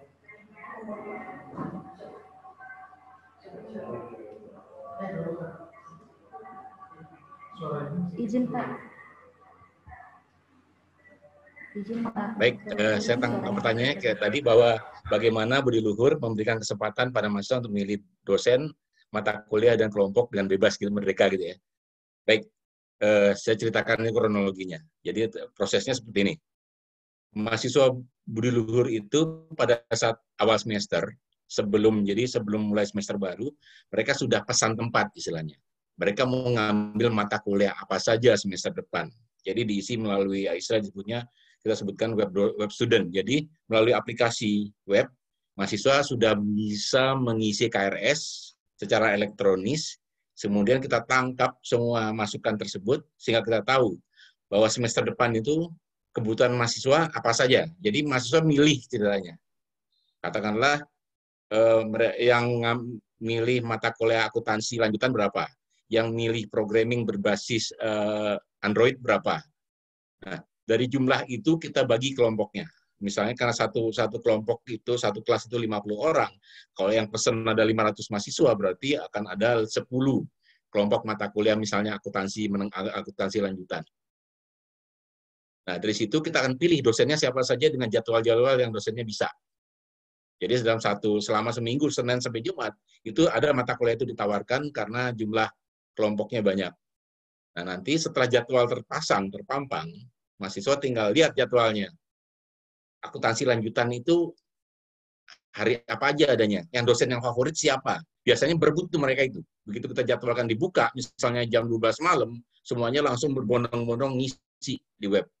Sehingga kita harus buka bandwidth-nya sebesar-besarnya, servernya sebesar-besarnya, karena akan digeruduk oleh 15.000 mahasiswa. Berebut memilih kelompok, memilih dosen dan jadwal pada saat yang bersamaan. Bahkan ada yang standby gitu kan, untuk bisa masuk dan memilih. Nah, tentunya ada kontrol di sini, ada order atau tatanan. Misalnya yang mau ngambil akuntansi lanjutan berarti dia harus lulus dulu akuntansi dasar dan untuk akuntansi menengah. Kalau nggak bisa ya mereka nggak bisa milih. Jadi itu juga kita tentukan. Jadi ada yang namanya kurikulum. Bahkan kurikulum, mata kuliah prasyarat dan sebagainya harus ditaati. Nah, setelah mereka memilih, dapat mereka bayar dulu jumlah SKS-nya, terus mereka bisa memilih kelompoknya, submit, begitu mereka submit berarti sudah terdaftar dia di kelompok itu. Sudah aman. Jadi mahasiswa mencetak sendiri tuh. Kartu rencana studi, kartu hasil studi juga mahasiswa mencetak sendiri. Jadi semuanya ditangani oleh sistem, oleh aplikasi. Sehingga di sini peran dari dosen maupun kaprodi dalam hal ini adalah menyusun pada saat ada permintaan mata kuliah X, jumlah mahasiswanya 300, dia harus bikin 6 kelas, dia harus menghubungi dosennya siapa saja yang bisa dan waktunya jam berapa, nanti dosennya akan dipampang misalnya hari apa dia bisa. Nah, pada saat jadwal itu dipasang, biasanya dosen-dosen favorit akan cepat habis tuh, akan cepat penuh kelasnya, sedangkan yang nggak kebagian berarti ambil ke dosen-dosen yang ada yang tersedia.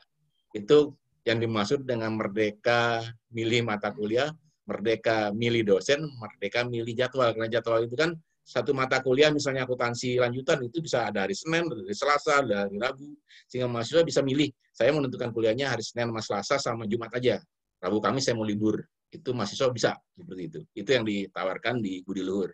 Tapi ditawarkannya mulai semester 2. Semester 1 belum, semester 1 kita paketkan. Karena semester 1 mahasiswanya kan baru ada culture shock dari SMA yang pakai seragam putih abu-abu, jadwal kuliahnya pagi sampai siang, setelah itu pulang, tiba-tiba dibebaskan ngambil mata kuliah, dia bisa ngambilnya pagi atau siang atau malam. Nah, itu bahaya. Oleh karena itu kita ada yang namanya adaptasi 1 semester supaya mahasiswa bisa belajar bagaimana mengatur jadwalnya. Karena mereka sebagai mahasiswa sudah dianggap sebagai kaum elit seperti yang disampaikan oleh Pak Menteri, sudah harus berpikir dewasa, harus tahu bagaimana kekuatannya dan bagaimana cara dia belajar. Jadi learning style-nya dia harus tahu, dia tipenya apakah dia auditori, kinestetik, atau visual, untuk melihat gaya dosennya juga, ya kan? Nah, itu yang dilakukan. Nah, pada saat pandemi ini, hal itu sama juga, cuma diselenggarakannya menggunakan LMS, menggunakan learning management system yang dibangun berbasis Moodle. Jadi kuliah tetap bisa dilakukan, seperti sekarang ini, ada tatap mukanya, ada materinya, ada modul pembelajaran, ada tes dan sebagainya, tapi dilakukan dan berbasis jaringan dengan menggunakan internet. Jadi kira-kira itu yang bisa saya share mengenai bagaimana Merdeka Belajar sudah kita tawarkan 20 tahun yang lalu. di mana mahasiswa boleh milih mata kuliah yang dia mau ambil semester depan apa, boleh milih dosennya siapa yang dia suka, milih jadwal kuliahnya jam berapa dia mau, sesuai dengan jadwal yang ditayangkan. Kenapa itu bisa dilakukan? Karena pertama didukung teknologi informasi, yang kedua adalah kita menyusun jadwal berbasis pesanan mahasiswa. Ya, jadi setiap semester semua mata kuliah ditawarkan, tapi ada dampaknya. Kalau mata kuliahnya mahasiswanya cuma 3,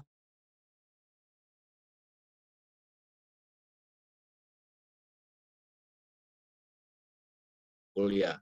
Karena Budi Luhur adalah PTS, nggak bisa mahasiswa cuma 3 saja kita selenggarakan, karena itu berarti secara ekonomis tidak, secara hitung-hitungan ekonomis tidak masuk. Jadi ada minimum kuota, yaitu 10 orang mahasiswa memilih sebuah mata kuliah, kita bisa sediakan kelompoknya, sediakan dosennya, dan sediakan jadwalnya. Itu kira-kira sedikit sharing saya mengenai Merdeka Belajar di kampus Budi Luhur untuk bebas memilih mata kuliah, kelompok, dan dosen. Mudah-mudahan cukup menjawab. Terima kasih. Terima kasih Pak Dr. Windusino. Jadi saya bisa mengumpulkan untuk sementara bahwa faktor utamanya adalah ketersediaan teknologi informasi yang ada di daerah saat ini, apalagi kami yang ada di daerah 3T ya Pak ya. Jadi seperti itu. Baik, sebenarnya ada banyak sekali pertanyaan, namun kita pending dulu, kita masuk pada narasumber kita yang ketiga. Bapak Ibu yang terhormat yang masih ada di ruang Zoom maupun di YouTube channel, kita akan lanjutkan kembali. Baik, untuk narasumber kita yang ketiga yaitu dari Bapak Profesor Dr. Mujiono, Magister Science. Di sini beliau sudah bergabung bersama kita. Namun sebelumnya saya akan menjelaskan sedikit biodata beliau. Bapak Profesor Dr. Mujiono ini adalah seorang angkatan laut, kalau saya tidak salah ya Pak, yaitu Laksamana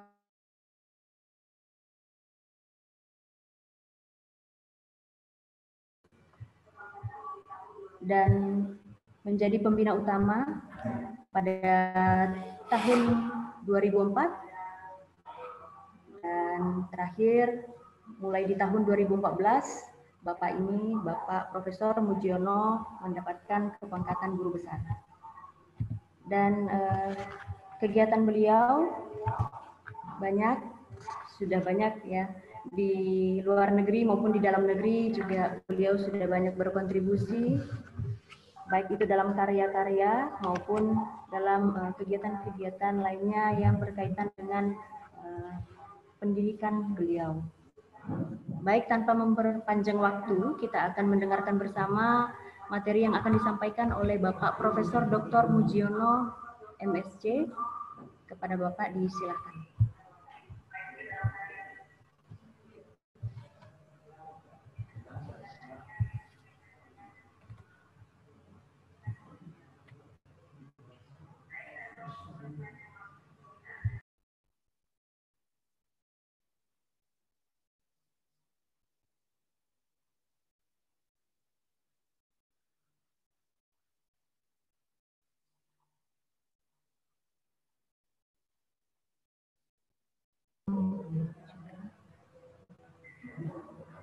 Bapak itu co-host.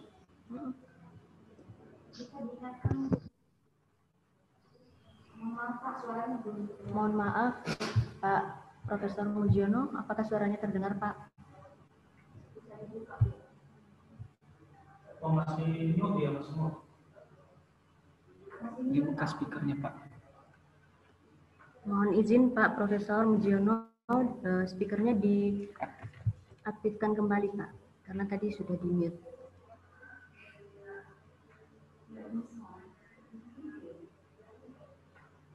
Bapak itu.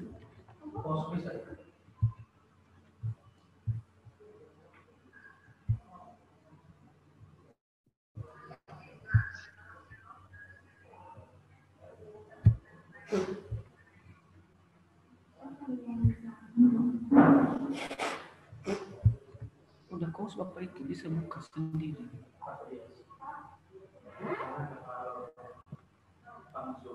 Halo? Halo? Bisa terdengar, Pak? Ya, halo? Halo? Oh, udah. Sudah bisa ya, Pak ya? Sudah. Dengar ya? Ya, sudah dengar Pak, tapi suaranya masih kecil Pak.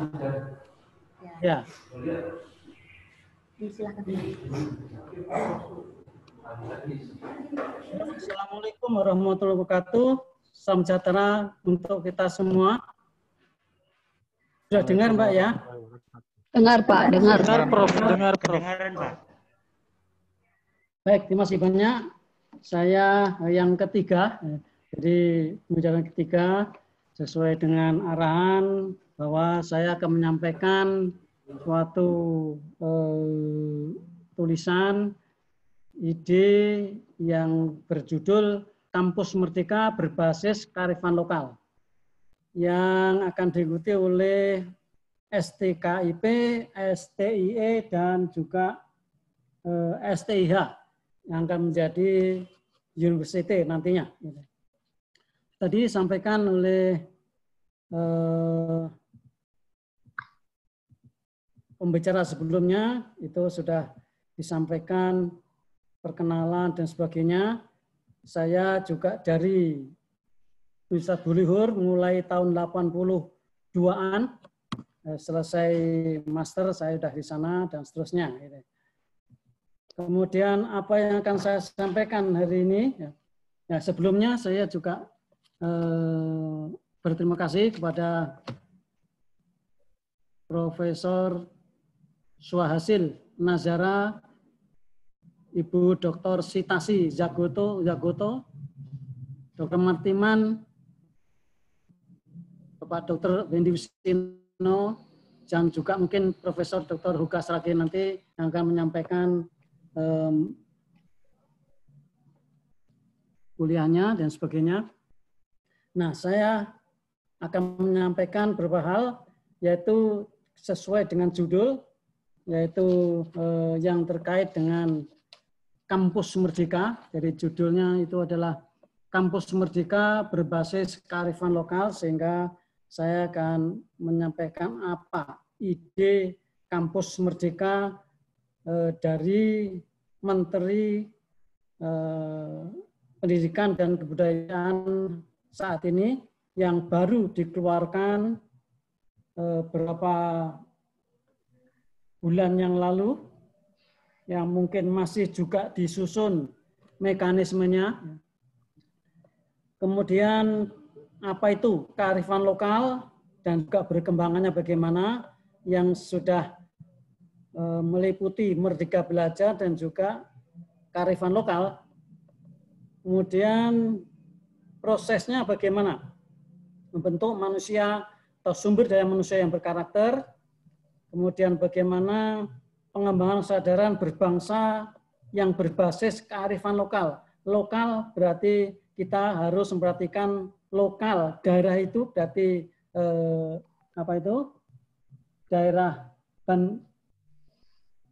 selatan ya. Nias Selatan itu bagaimana kearifan lokalnya, sehingga untuk membuat suatu mata kuliah harus kita sesuaikan dengan kearifan lokal. Nah, ini sesuai dengan apa yang disampaikan oleh Menteri Mendiknas saat ini, yang sudah mulai dikerjakan. Ya, itu adalah bagaimana membuat Merdeka Belajar itu. Nah, kemudian bagaimana caranya Merdeka Belajar yang sudah disusun ini bisa kita aplikasikan di lokal di daerah Nias Selatan itu bagaimana. Kemudian penutupnya sebagai kesimpulan. Nah, sebagai pertama yaitu quote dari Ahmad Dahlan, warisan terbesar sebuah perguruan tinggi adalah dapat menghasilkan lulusannya sebagai teladan di keluarga, tingkat wilayah, nasional, regional, dan global. Ini yang sebagai dasarnya, sehingga dari situ kita akan menyampaikan apa ide konsep dari Kementerian Pendidikan Kebudayaan dan juga daerah itu sendiri, lokasi daerah itu sendiri, sehingga bisa bagus bisa diimplementasikan di daerah itu sendiri. Tadi sudah disampaikan oleh Rektor Universitas Luhur tentang apa yang dikerjakan oleh Universitas Luhur. Saya nanti juga ada contoh sedikit yang dikerjakan oleh Universitas Luhur, tapi bagian saja karena tadi sebagian sudah disampaikan oleh Bapak Rektor. Ya. Nah ini sebagai biasa berdasarkan tantangan abad 21 Megapen dunia kita sampai dengan 2045, 25 tahun ke depan itu bagaimana segala macam hal yang terkait dengan kemajuan teknologi, perubahan geopolitik, perubahan geoekonomi dan seterusnya bila diaplikasikan ke sistem pendidikan kita yang selalu berkembang, gitu ya. Jadi akan disesuaikan sesuai dengan perkembangan zaman dan juga situasi kondisi wilayah itu sendiri. Itu yang. Nah, yang pertama tadi sudah disampaikan yaitu apa itu kemerdekaan belajar yang disebutkan oleh Bapak Menteri Pendidikan dan Kebudayaan, yaitu memberi kebebasan dan otonomi kepada lembaga pendidikan dan merdeka dari birokrasi, dosen dibebaskan dari birokrasi yang berpelit serta mahasiswa diberikan kebebasan untuk memilih bidang yang mereka sukai. Nah, ini yang arahan pertama, dan ini konsep-konsep lanjutnya sedang dikembangkan di kementerian, ya. Dan juga bagaimana apa itu kebijakan Merdeka Belajar Kampus Merdeka itu yang diharapkan dapat menjadi jawaban atas tuntutan link dan match dengan dunia di luarnya, yaitu industri, dunia kerja, penelitian, dan desa, kecamatan, dan seterusnya, negara dunia. Ya. Kampus Merdeka merupakan wujud pembelajaran di perguruan tinggi yang otonom dan fleksibel. Nah, itu otonom dan fleksibel bisa dikembangkan sebagian yang dibutuhkan oleh kampus dan juga yang harus diharuskan, dan juga boleh memilih, mahasiswa boleh memilih sesuai dengan interestnya. Sehingga tercipta kultur belajar yang inovatif, ini yang penting, tidak mengekang dan sesuai dengan kebutuhan mahasiswa. Itu ya. Nah, dari arahan Mendikbud tadi, pesan kuncinya apa? Pesan kuncinya apa? Yaitu berjuang untuk membentuk sistem pendidikan yang mengutamakan kemerdekaan belajar. Nah, ini sudah mulai dibuat petunjuk-petunjuknya apa itu kemerdekaan, merdeka belajar, dan seterusnya. Ya. Sehingga nantinya perubahan terhadap semuanya itu yang tidak nyaman dinyamankan, yang tidak sesuai disesuaikan, yang belum dimasukkan, dikonsolidasikan, dan juga dosen sebagai penggerak itu harus profesional, dicoba untuk harus profesional dan inovatif untuk melayani mahasiswa untuk tumbuh dan sukses pada masa yang datang itu. Nah, kemudian ini konsep Kampus Merdeka. Apa itu konsep Kampus Merdeka yang sudah juga disampaikan? Nah, ini semua ada di ketetapan Mendikbud saat ini, yaitu mulai dari program studi dan sebagainya sudah ada permennya, sistem akreditasinya juga sudah ada, perguruan tinggi negeri, badan hukum ini juga sudah disusun, tinggal menerjemahkan kepada lebih detail lagi, yang menuju kepada hak belajar 3 semester pertama, 2 dan 3. Ini yang diatur oleh kementerian, dan sisanya silakan untuk disesuaikan dengan perguruan tingginya masing-masing. Jadi hak belajar 3 semester di luar program studi. Jadi 1 semester itu adalah untuk pemilihan, kemudian yang 2 semester untuk bisa memilih mata kuliah apa saja. Gitu ya. Nah, ini sebagai dasar. Tujuan pendidikan tinggi adalah manusia yang beriman dan bertakwa kepada Tuhan Yang Maha Esa, berakhlak mulia, sehat, berilmu, cakap, kreatif, mandiri, terampil, kompeten, dan menjadi warga negara yang demokratis, bertanggung jawab, dan berbudaya untuk kepentingan bangsa. Nah, ini yang akan datang memang coba dibuat 6 C-nya itu, 6 C, communication, collaboration, compassion, critical thinking, creative thinking, logic, dan sebagainya itu sedang dicari untuk dibuat berbagai macam ketentuan pendidikan perguruan tinggi. Untuk apa itu? Yaitu untuk menunjang tridharma perguruan tinggi yang memang sudah ada mulai zaman dahulu, yaitu pendidikan, penelitian, dan pengabdian kepada masyarakat, sehingga lulusannya akan menjadi manusia yang beriman dan bertakwa kepada Tuhan Maha Esa, berakhlak mulia, sehat, berilmu, cakap, kreatif, mandiri, dan menjadi warga negara yang demokratis serta bertanggung jawab dan sesuai dengan Undang-Undang 12 2012 itu. Nah, ini yang baru dirumuskan oleh Bapak Menteri, yaitu apa? Yaitu Kamus Merdeka, dan Merdeka Belajar itu apa? Yang bisa dibaca di sini karena teman-teman sudah mendapatkan 2 buku ya. Satu buku adalah tulisan saya, jadi bisa dibaca lagi nanti kalau mungkin belum lengkap, mungkin bisa diminta kepada sekolah itu ya. 2 buku, yang buku pertama ada uraiannya, yang kedua adalah slide-slide-nya itu ya. Mungkin yang nanti kalau di sini tidak cukup banyak waktu karena saya hanya waktunya 15 menit, ini waktunya sudah terbatas. Apa itu Kampus Merdeka dan Merdeka Belajar sebagai dasar untuk pengembangan sistem pembelajaran pada masa yang datang. Minimal 3 semester, nah itu ya, 3 semester itu adalah bisa diatur oleh mahasiswa sendiri, mana yang senang dan sebagainya. Itu bisa, dan bisa dibentuk juga mana yang bentuk kuliahnya magang, KKN, mungkin bermasuk ke dosen industri dan sebagainya yang akan melibatkan mahasiswa yang masuk di situ.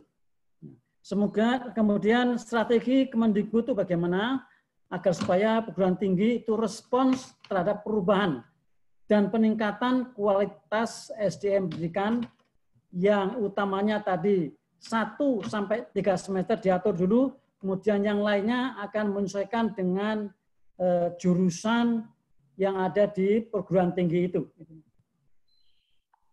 Ini contoh program Kampus Merdeka yang sudah ada, mulai persiapan sampai dengan outcome-nya seperti apa. Yang utama outcome tadi 6C tadi. Nah, 6C tadi apa, bagaimana? Yang penting semester pertama, kedua, 3 itu sudah diatur, kemudian 4 dan seterusnya itu mahasiswa dan juga dosen pembimbing yang akan memilihkan mata kuliah apa yang harus mereka ambil sesuai dengan jurusannya masing-masing. Nah, ini beberapa hal yang terkait dengan magang, praktek itu, peran pelajar, risetnya bagaimana, kegiatan-kegiatan lainnya bagaimana, ini ada di sini. Kemudian contoh-contoh best practice ada di IPB, Prasetya Mulia, Pelita Harapan, dan 10 November, itu ada di dalam uraian. Kemudian kegiatan mahasiswa yang dapat dilakukan di luar kampus asal. Jadi di luar kampus asal, tadi 1 dan sampai 3 apa aja, bisa magang, praktek kerja, proyek di desa boleh saja, mengajar, boleh mengajar di sekolah mana saja, yang penting dilaporkan. Pertukaran pelajar, penelitian, riset, boleh riset dengan S2, S3, dan seterusnya, kegiatan wirausaha, studi, proyek kemanusiaan, dan lain-lainnya. Kemudian ini contoh magang, praktek kerja itu latar belakangnya, dan seterusnya, urainya bagaimana, 1-2 semester, dan semester ketiga bagaimana, itu bisa dibaca nanti. Kemudian mekanisme magang, praktek kerjanya, caranya bagaimana, itu untuk praktek kerja. Kemudian tugas, kewajiban, kepentingan untuk magang dan praktek kerja. Mahasiswa itu apa yang harus dikerjakan, kemudian apa yang harus didukung oleh yang punya industri dan sebagainya.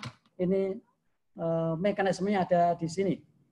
Kemudian ini contoh mahasiswa membangun desa, kemudian juga ini membangun desa juga, kemudian contoh mahasiswa mengajar untuk mengisi 3 semester tadi, kemudian juga seperti tadi disampaikan oleh Pak Rektor UBL, pertukaran mahasiswa dengan mahasiswa dari luar negeri.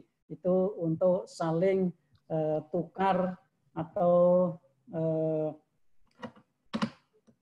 penyampaian apa yang ada khas di perguruan tingginya dan juga yang ingin dicari. Kemudian ini ada 4 kebijakan Mendikbud Nadiem Makarim yang saat ini sedang dikerjakan, ya, yang terkait dengan Merdeka Belajar, itu ya. Jadi yang terkait dengan kampus Merdeka, ya, Merdeka Belajar, kampus Merdeka, dan juga harus sesuaikan dengan kearifan lokal, gitu ya. Lokal di Nias Selatan seperti apa itu harus disesuaikan di sana. Ya. Jadi yang pertama mengubah perguruan tinggi negeri Satker menjadi sebuah perguruan tinggi negeri yang berbadan hukum, gitu ya. Dan yang kedua adanya penyederhanaan pada akreditasi perguruan tinggi. Nah, ada perubahan-perubahan yang saat ini sedang dikerjakan oleh Dikti yang terkait dengan akreditasi, yang terkait dengan konsep Bapak Menteri ini, sehingga nantinya bagaimana yang lama sudah ada, ini sudah mulai dikerjakan untuk yang baru bagaimana. Kemudian bagaimana membuka program baru di perguruan tinggi itu bagaimana. Ya. Kemudian adanya kegiatan 2 semester yang akan dikerjakan di luar kampus. Gitu ya. Gitu. Nah, kita berikutnya adalah melihat apa itu kearifan lokal dan perkembangannya. Nah, apa itu kearifan lokal? Ya, yaitu pandangan hidup dan ilmu pengetahuan serta berbagai strategi kehidupan yang berwujud aktivitas yang dilakukan oleh masyarakat lokal dalam menjawab berbagai masalah dalam pemenuhan kebutuhan mereka. Itu kearifan lokal, sehingga kearifan lokal ini apa saja unsurnya itu akan dipakai di dalam pengembangan kurikulum masing-masing perguruan tinggi di daerah itu. Ya. Dan unsur budaya daerah potensial sebagai lokal jenius karena teruji kemampuannya apa saja budaya daerah. Ya. Untuk bertahan sampai sekarang yang memiliki ciri-ciri apa saja yang budaya daerah yang potensial yang perlu dimasukkan.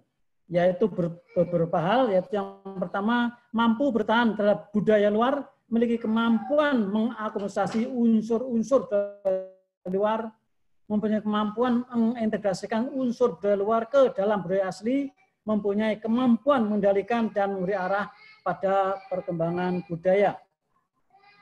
Nah, dikaitkan dengan kearifan lokal di situ adalah di Nias Selatan, bisa dipilih ini dalam 2 aspek, yaitu kearifan lokal yang berwujud dan yang tidak berwujud. Yang berwujud meliputi apa itu tekstual, bangunan, cagar budaya, dan seterusnya.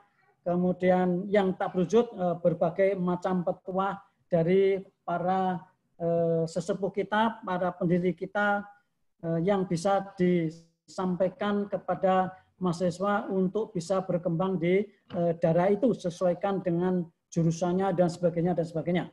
Nah, ini kearifan lokal sebagai hal yang perlu dikonservasi dalam arti harus dijaga, dilindungi, dan dilestarikan agar tidak punah kearifan lokal. Itu ya. Jadi kearifan lokal tetap harus dikembangkan, dibesarkan, sesuaikan dengan perguruan tingginya masing-masing. Nah, bagaimana perkembangannya? Di mana sifat dinamis kearifan lokal yang mampu mendapati dengan kondisi lingkungannya, kearifan lokal dapat berkembang dan eksis dalam kehidupan sosial masyarakat daerah itu. Mereka beradaptasi dan berkembang dalam menjawab berbagai persoalan yang dihadapi. Jadi kearifan lokal bisa dikembangkan, bisa diterjemahkan di dalam mata kuliah yang dipilih pada semester 1 sampai dengan semester 3 tadi. Itu mungkin bisa diambil oleh para mahasiswa yang akan datang. Mereka berarti dan berkembang dalam menjawab berbagai persoalan yang dihadapi. Nah, dalam interaksi dengan pengetahuan luar, akan jadi penyesuaian dengan interaksi pengetahuan luar dari Nias Selatan itu ya. Jadi penyesuaian dengan persyaratan lokal sehingga menjadi suatu pengetahuan yang dapat diterima oleh masyarakat. Nih yang penting pengetahuan yang diterima oleh masyarakat yang akan disampaikan oleh mahasiswa yang mengambil mata kuliah sesuai dengan kondisi dan situasi. Untuk menjembatani agar pengetahuan lokal masyarakat dapat berfungsi dalam kehidupan modern, salah satunya adalah membuat padanan organisasi adat dengan organisasi modern yang disesuaikan dengan organisasi modern. Adat daerah itu dan disesuaikan dengan organisasi modern. Waktunya 1 menit lagi. Ya. Contoh sumber manusia yang berkarakter, manusia dapat menjadi calon insan yang berkarakter dengan berbagai kriteria apa saja sebagai panutan tokoh nasional, contohnya Ki Harjowantoro, Bung Karno, Bung Hatta. Pendidikan karakter, budaya akademik budaya nasional Indonesia itu bagaimana harus dijunjung tinggi dan percaya pada kemampuan bangsa sendiri, kemudian bisa mengait pada hakikat nasionalisme. Kemudian pengembangan sejarah bangsa berbasis kearifan lokal, konsepnya masing-masing suku memiliki kearifan lokal sendiri, kemudian bisa dikembangkan, dan untuk memperkuat nasionalisme melalui pengembangan bahasa ajar berbasis kearifan lokal, yaitu tidak akan selesai diberlakukan karena selalu berkembang, gitu ya. Sehingga menyampaikan pada nasionalisme yang utuh. Contoh arahan yaitu tadi sudah disampaikan oleh Pak Dr. BL, yaitu contoh 9 nilai budi luhuran, sabar mensyukuri, cinta kasih, suka menolong, jujur, tanggung jawab, rendah hati, toleransi, kerjasama, dan sopan santun. Nah, bagaimana indikatornya setiap hal tadi? Ini sabar mensyukuri bagaimana, cinta kasih bagaimana, suka menolong bagaimana, ya. Kemudian jujur bagaimana, apa saja yang dicari, dilihat, tanggung jawab bagaimana, kemudian rendah hati itu bagaimana, gitu ya. Itu bisa dikenal. Kemudian berikutnya toleransi itu bagaimana, ada di dalam naskah saya, mudah-mudahan nanti bisa dibagikan. Kerjasama, sopan santun itu bagaimana implementasinya. Ya. Kemudian terakhir penutup, Merdeka Belajar Kampus Merdeka merupakan kebijakan Menteri Pendidikan dan Kebudayaan yang baru dikeluarkan yang bertujuan mendorong mahasiswa untuk menguasai berbagai keilmuan yang berguna untuk memasuki dunia kerja. Tujuan kebijakan Merdeka Belajar Kampus Merdeka, hak belajar 3 semester, yaitu 3 semester 1, 2, 3, di luar program studi. Nah, di luar program studi. Adalah untuk meningkatkan kompetensi lulusan, baik soft skill maupun hard skill, agar lebih siap dan relevan dengan kebutuhan zaman, menyiapkan lulusan sebagai pemimpin masa depan bangsa yang unggul dan berkepribadian. 4 kebijakan tadi yang dikeluarkan oleh Menteri Diknas yang pada dasarnya akan mendorong keberhasilan pada penerapan kampus merdeka yang ditetapkan nantinya. Nah, bagaimana sumber daya manusia Indonesia yang akan datang, termasuk dalamnya mahasiswa agar dapat menjadi calon insan cendekia yang berkarakter, paling tidak mempunyai sifat yang baiknya dapat bertumbuh pada 3 hal yang akan beri warna yang kuat bagaimana manusia Indonesia dalamnya mahasiswa dalam perjalanan dapat menjadi calon insan cendekia yang berkarakter. Kemudian yang terakhir, upaya memperkuat semua bagaimana melalui pengembangan berbasis lokal, situasi kondisi lokal. Kemudian perkembangan sains dan teknologi, bagaimana pada masa yang datang, dan kearifan lokal adalah warisan masa lalu yang berasal dari leluhur di Nias Selatan yang tidak hanya dapat pada sastra tradisional motornya. Kemudian berikutnya terakhir adalah gotong royong. Untuk kita semua mesti gotong royong. Wujud kearifan lokal kita tambahkan belum memastikan dan internasional yang makin dimiliki oleh asing dan perusahaan nasional dengan semangat neo-liberalisme dan ini. Ini yang kita pakai saat ini untuk mengembangkan negara kita ke depan bagaimana, lokal bagaimana, kemudian yang umum bagaimana, sehingga kita sebagai bangsa Indonesia bisa mempergunakan kearifan lokal dan juga nasional itu bisa berkembang sesuai dengan tingkat masing-masing S1, S2, S3, dan seterusnya. Demikian, terima kasih banyak. Semoga bisa bermanfaat. Terima kasih banyak.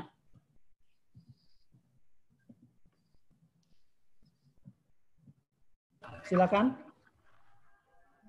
Baik, terima kasih Profesor Dr. Mujiono, MSc.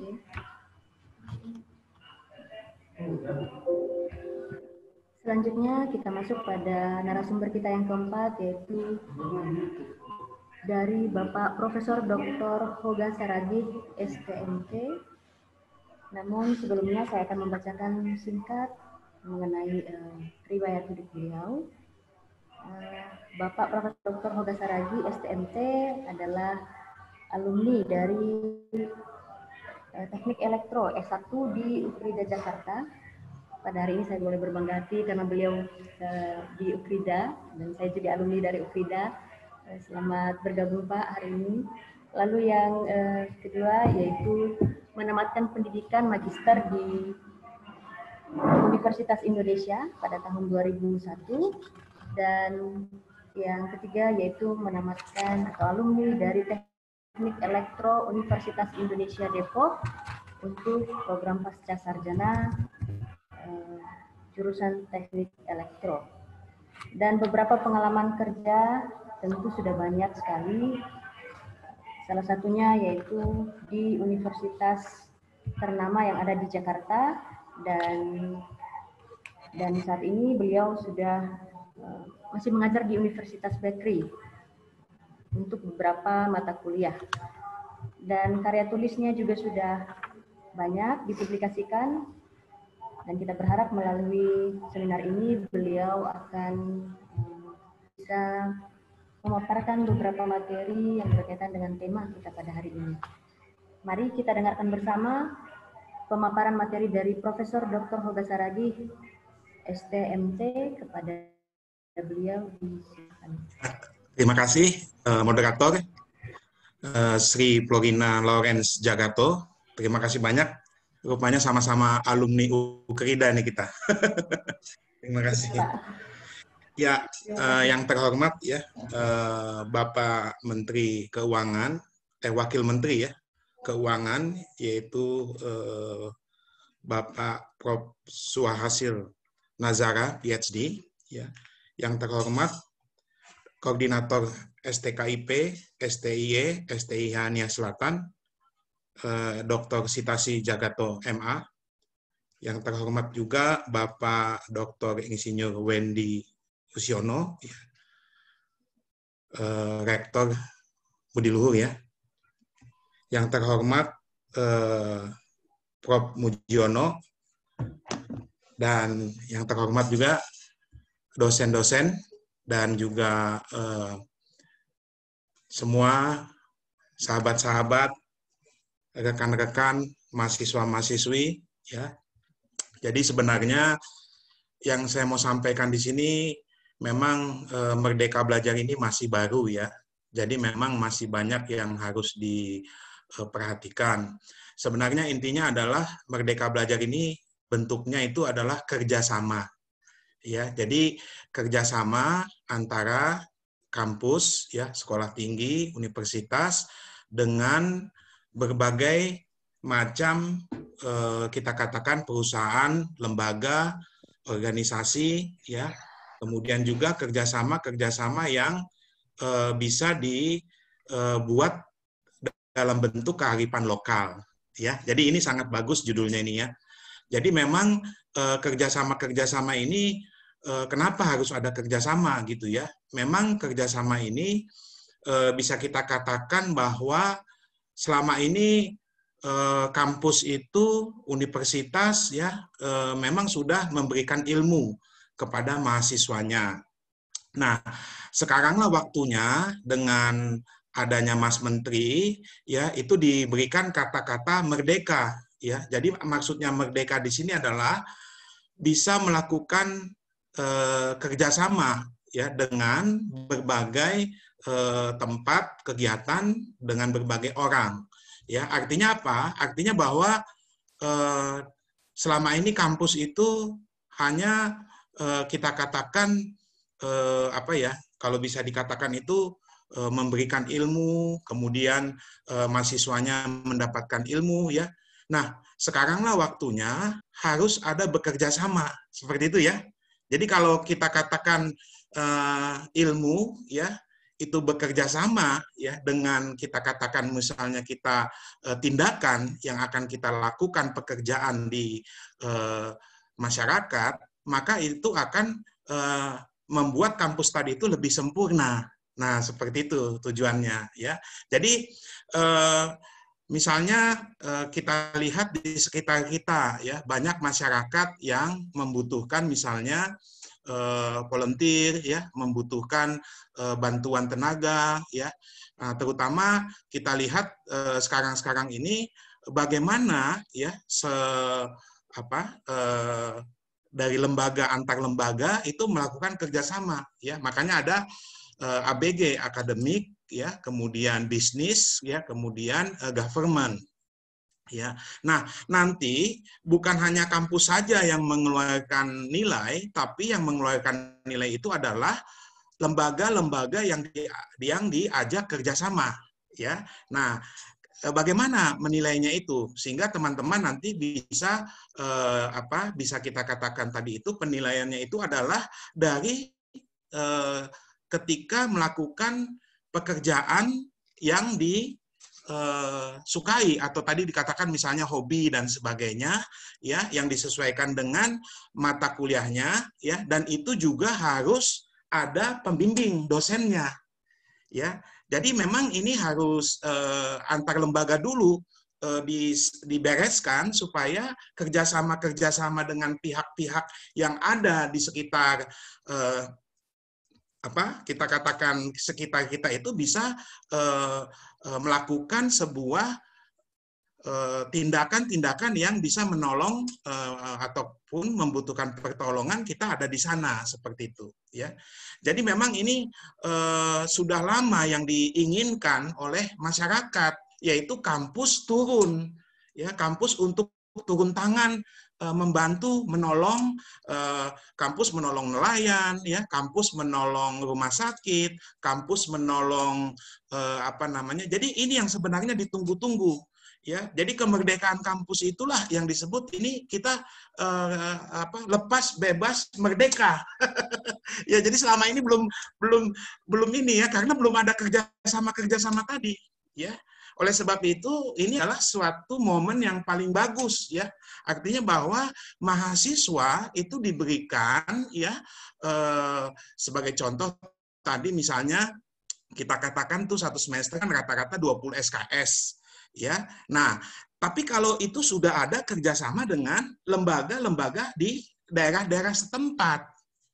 Ya, jadi coba di di mahasiswa kan biasa ya, misalnya melakukan magang ya, melakukan misalnya proyek-proyek kemanusiaan ya, melakukan yang namanya nanti di PowerPoint saya ada di situ ya. Jadi bahwa dikatakan di situ sebenarnya Mas Menteri ini sudah mempunyai suatu konsep yang sangat bagus ya. Cuman ini butuh tindakan kerjasama antara lembaga, tindakan kerjasama antara akademisi, tindakan kerjasama antara pemerintah, dan tindakan kerjasama dengan berbagai institusi, gitu, ya, sehingga nanti kearifan lokal inilah yang akan menjadi terangkat, ya, apa yang mau dibudayakan sebagai pemberdayaan masyarakat, ya. Memang di kampus sudah ada sih, ya, yang kita sebut namanya itu adalah pengabdian masyarakat, ya. Ada LPP, lembaga penelitian, ada LPKM, lembaga pengabdian kepada masyarakat, ya, LPKM. Ya, memang selama ini LPKM itu sudah ya melakukan kerjasamanya, tapi ini yang diharapkan sebenarnya. Kalau di kita dosen tuh ada BKD ya, beban kerja dosen, sehingga kita dapat sertifikasi kita mendapatkan dari pemerintah ya, berupa beban kerja dosen itu kita laporkan. Nah, di dalamnya itu ada kita harus melakukan pengabdian kepada masyarakat Ya. Nah, tapi di sini justru yang diminta bukan dosennya. Ya, dosen itu di sini sebagai pembimbing. Ya, yang diminta adalah mahasiswanya terjun ke lapangan. Mahasiswanya terjun ke dunia bisnis. Mahasiswanya terjun ke dunia sekuler. Mahasiswanya terjun ke dunia kerja. Ya, nah nanti itu dengan adanya bentuk kerjasama itu bisa dinilai sebesar 20 SKS dengan jam kerja yang sama dan sesuai dengan dosen pembimbingnya, sehingga nanti itu akan menjadi sebuah yang kita katakan itu adalah bentuk kerjasama tadi itu, ya, sehingga memberikan sebuah kesepakatan antara lembaga pendidikan dengan lembaga yang tempat bekerja tadi itu, sehingga sepakat ada bimbingan dari tempat magang dengan bimbingan dari kampus dosennya, sehingga bertemu gitu, tidak terpisah, bertemu dan memberikan nilai. Ya, jadi kalau itu setara dengan 20 SKS, berarti itu ada berapa mata kuliah tuh? Ya, kalau masing-masing itu ada misalnya 3 mata kuliah ya, mungkin ada berapa? 6 atau 7 gitu ya. Nah, berarti diberikan nilai mata kuliah apa aja itu 7, nanti nilainya misalnya A, B. Nah, itu sudah sah seperti itu. Nah, cuman yang ditanya nanti apa bentuk outcomes-nya, apa bentuk keluarannya. Tentunya harus sebuah produk yang misalnya tadi berbudaya kearifan lokal, gitu ya. Nah, mungkin di Nias banyak ya, kita lihat di situ banyak ya hasil-hasil ikan laut ya, banyak juga nelayan ya.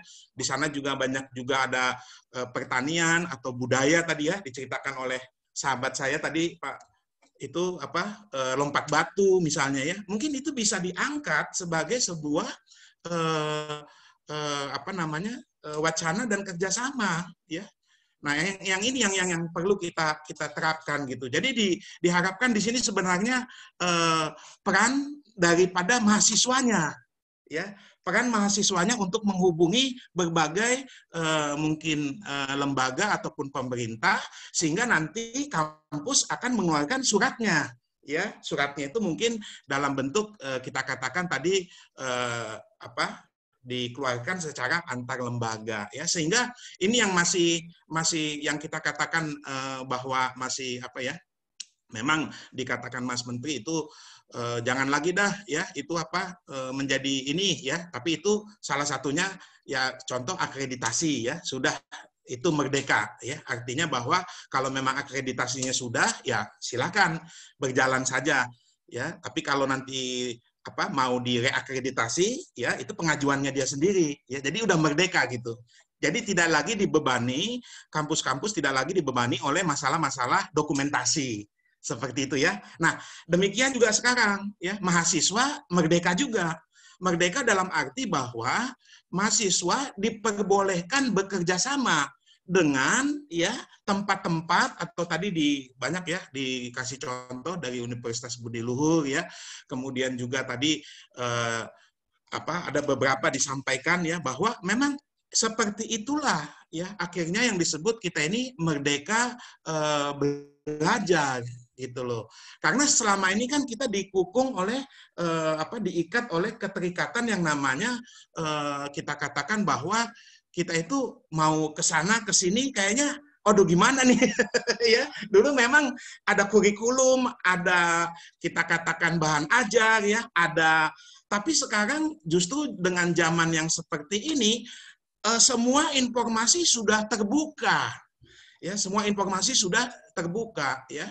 Jadi kembali lagi bahwa sekarang pun tidak boleh lagi kampus itu harus membuka kerjasama dengan kampus, gitu ya. Jadi misalnya Universitas A ya, nah menerima mahasiswa dari Universitas B karena memilih mata kuliah yang ada di dalam universitas tersebut. Ya, Universitas B juga boleh memilih Universitas A. Ya, jadi sekarang kampus itu harus terbuka, harus merdeka, jangan lagi tertutup tapi terbuka. Ya, jadi bersedia menerima mahasiswa-mahasiswa dari manapun, ya, karena itu supaya mereka bisa belajar di sana, memilih apa yang mereka sukai. Nah, tapi ini kan akan terjadi kalau ada kerjasama, betul nggak? Ya, kerjasama antar misalnya pertukaran pelajar, ya, kerjasama misalnya kita katakan di situ, ya, mungkin bisa dibukakan dulu slide saya. Mau izin teman-teman nih, ada yang apa dari sini aja ya? PowerPoint saya mungkin bisa dibuka ya Pak. Ini saya baru ingat bahwa maksudnya apa dari sini aja. Saya screen ya, tunggu ya.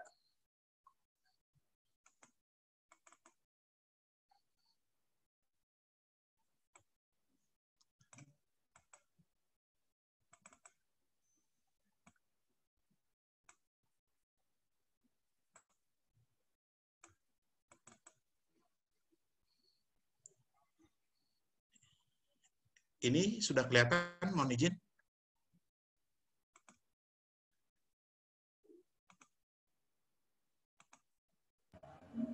Belum.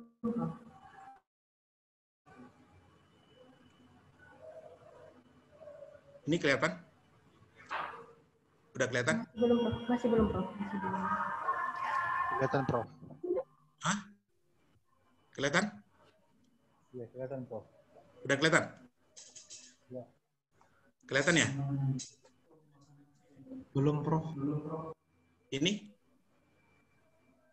Kelihatan masih Explorer-nya, Prof. Coba diganti share screen itu ke slide.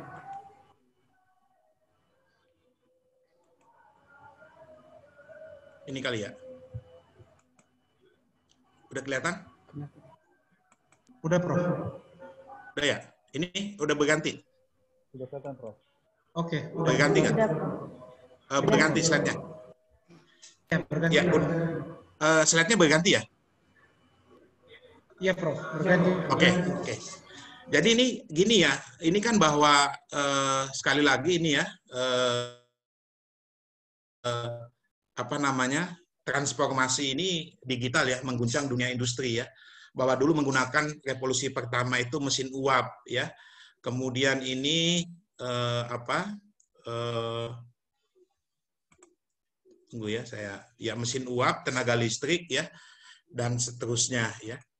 Nah, ini juga masalah sekarang ini adalah demografi dunia ya, perdagangan internasional, keuangan global ya, persaingan dan semuanya. Ya, jadi ini sudah kita katakan berbasis IT ya, semuanya sudah terbuka informasi ya. Jadi yang penting di sini adalah komunikasi, kolaborasi ya, compassion, critical thinking, creative thinking, computation logic ya. Jadi kita akan menghasilkan yang namanya ini ya, memberikan kebebasan dan otonomi kepada lembaga ya pendidikan dan merdeka dari birokratisasi, dosen dibebaskan dari birokrasi ya, kemudian juga mahasiswa diberikan kebebasan untuk memilih bidang yang mereka sukai ya. Ini dari Mas Menteri Nadiem Anwar Makarim ya. Nah, jadi sebenarnya apa aja yang merdeka, yaitu pembukaan program studi baru, sistem akreditasi perguruan tinggi, ya, kemudian perguruan tinggi negeri berbadan hukum, dan yang merdeka itu adalah hak belajar 3 semester di luar program studi, ya. Ini wacananya. Nah, di sini saya rasa ini saya lanjut aja ya. Jadi saya rasa langsung ke sini aja biar langsung mengerti ya. Nah, ini.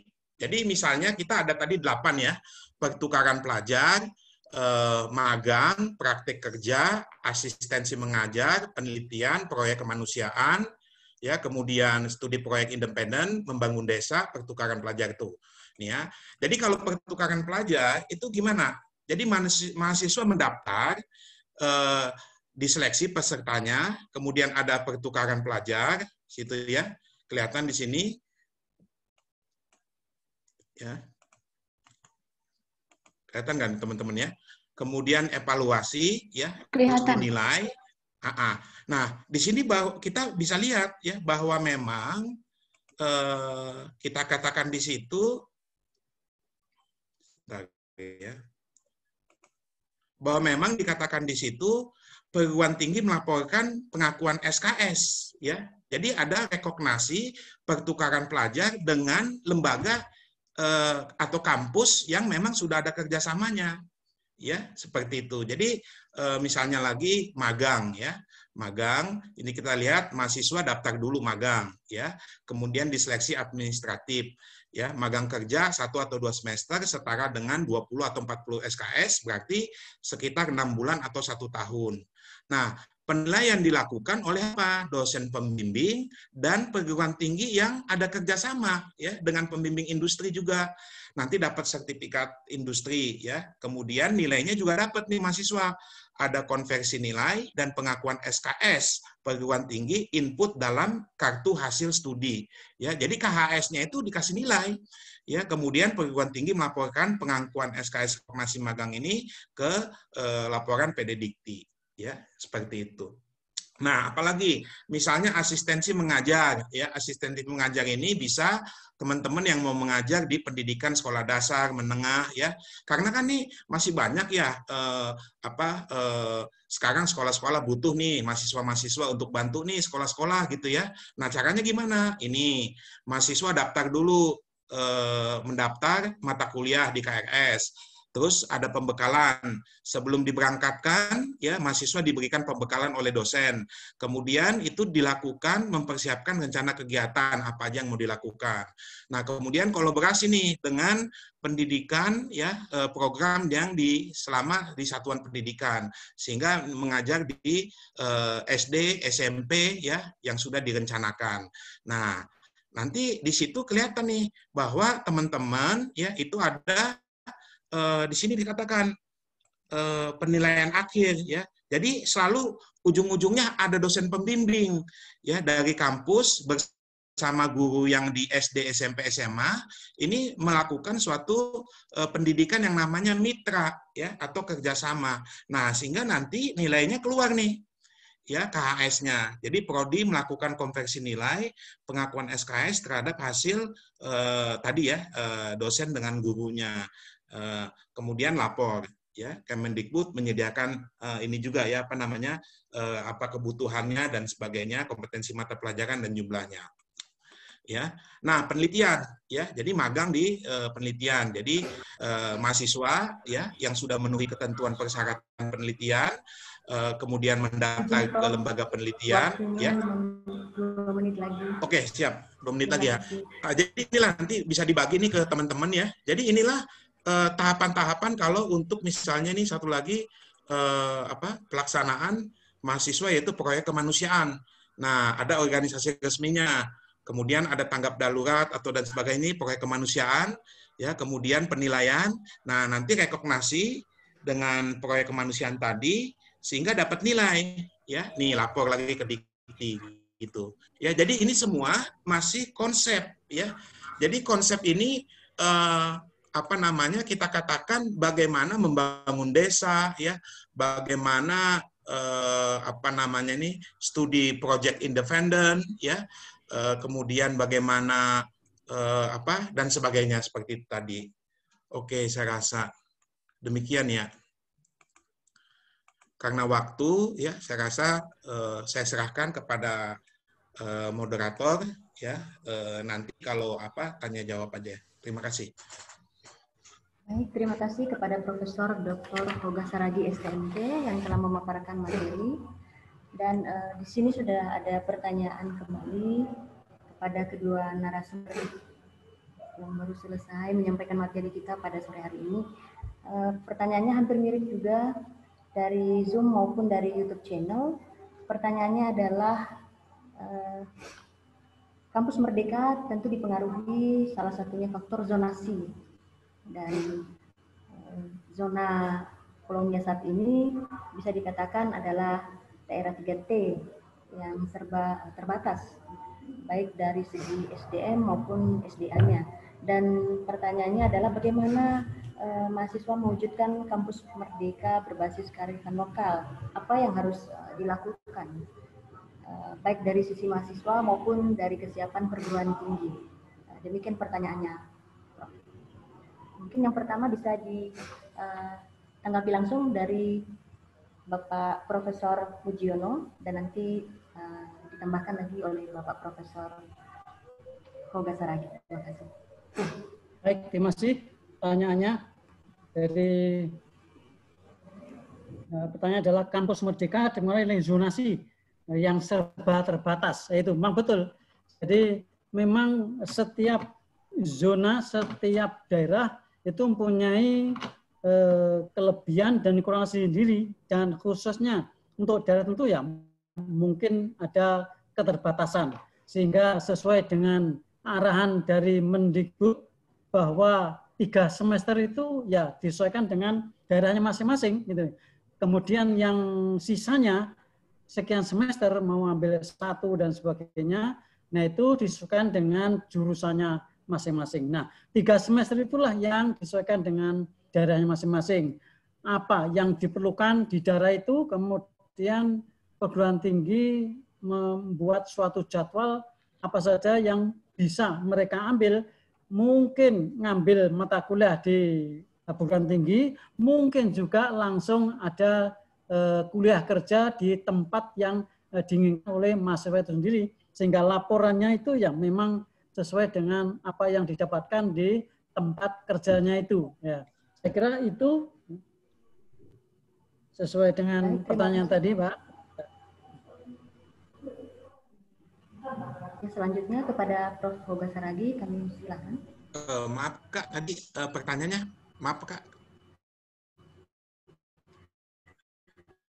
Kampus Merdeka yang dipengaruhi oleh faktor zonasi, salah satunya tadi adalah daerah kita yang 3T di Pulau Nias, maka pertanyaannya bagaimana mewujudkan kampus Merdeka berbasis kearifan lokal, baik dari sisi mahasiswa maupun perguruan tinggi kesehatan. Terima kasih ya.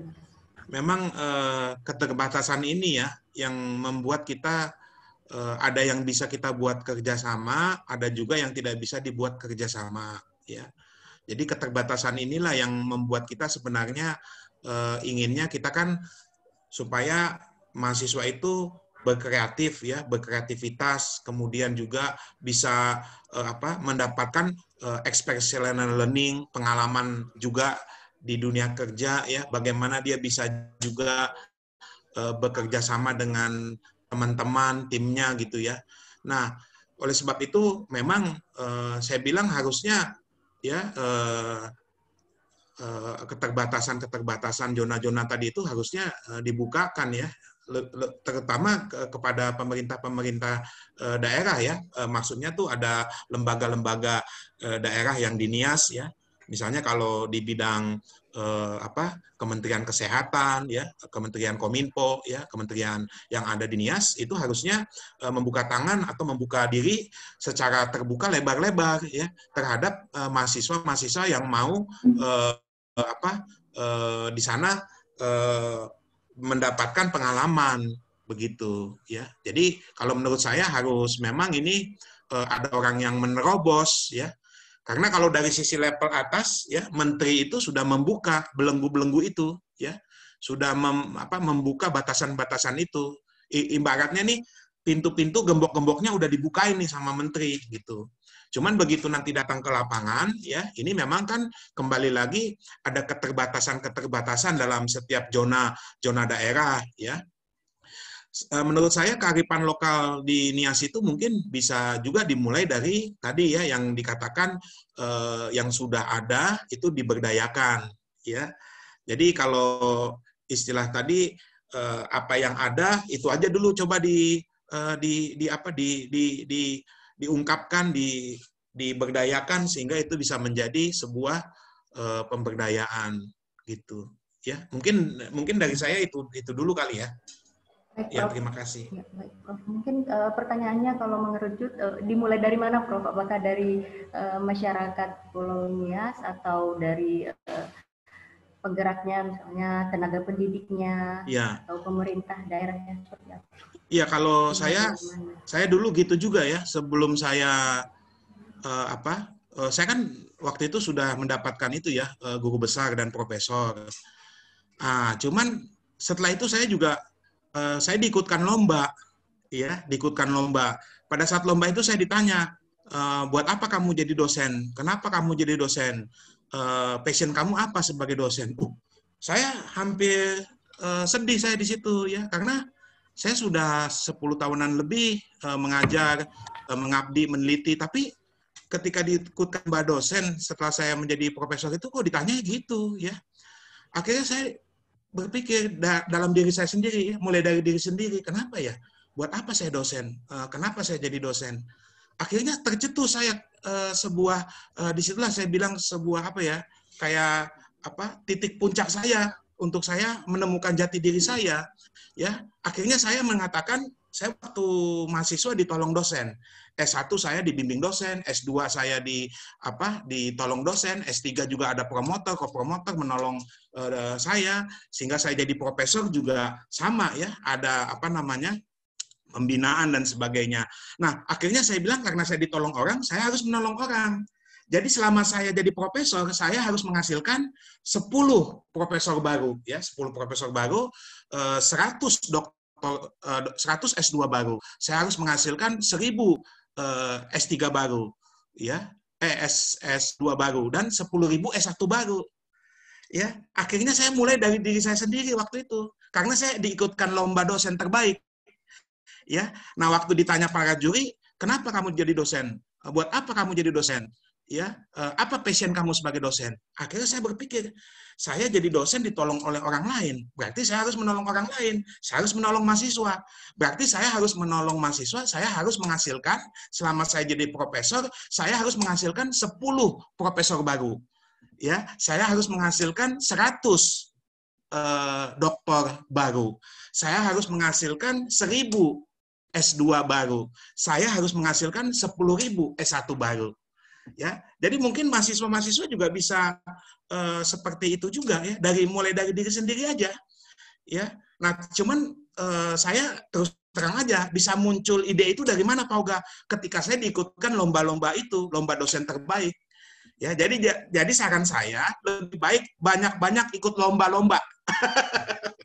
Ya, jadi banyak-banyak ikut lomba-lomba. Ya, jadi waktu saya ikut lomba dosen terbaik, ya, saya akhirnya mendapatkan juara keberapa ya? Ketiga. Ya, tapi bukan saya mau juara 1, juara 2, juara 3, enggak. Tapi saya di situ mendapatkan bahwa saya seperti lahir baru. Ya. Karena setelah profesor, saya ngapain? Bingung juga.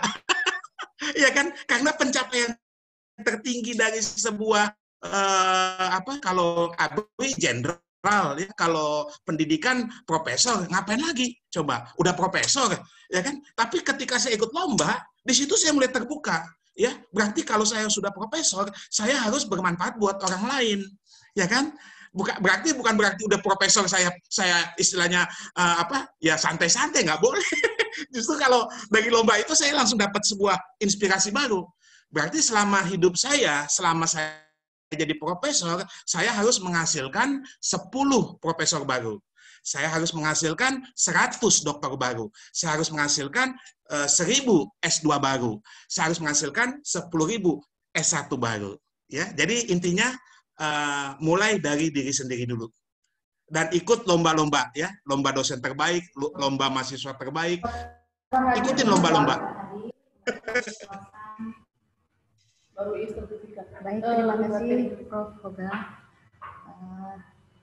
Karena waktu yang membatasi kita, Bapak Ibu yang terhormat beserta webinar, maka kita akan menutup sesi diskusi tanya jawab dari keempat narasumber kita.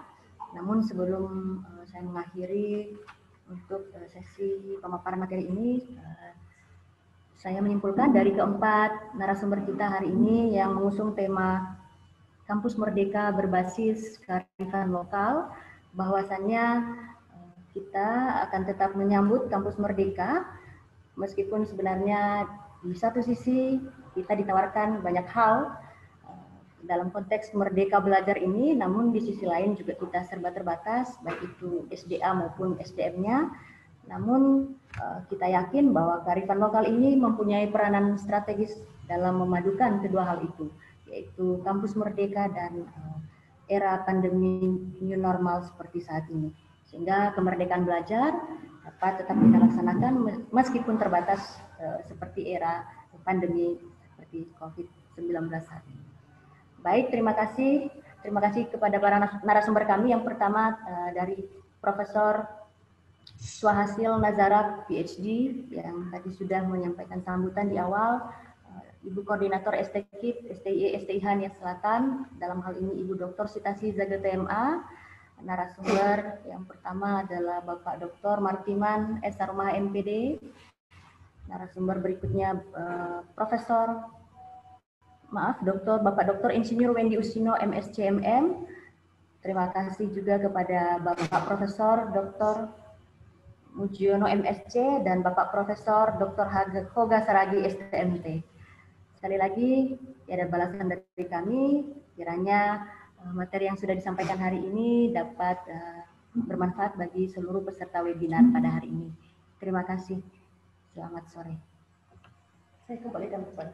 Berikutnya saya kembalikan kepada pembawa acara kita, Ibu Erasma. Silakan.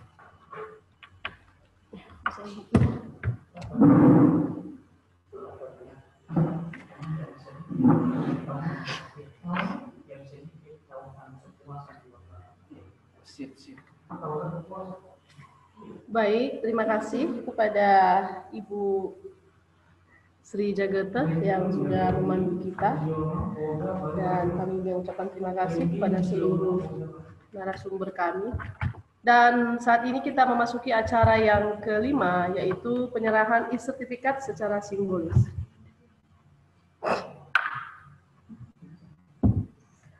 Penyerahan e-sertifikat ini kami serahkan kepada narasumber kami yang terhormat Bapak Dr.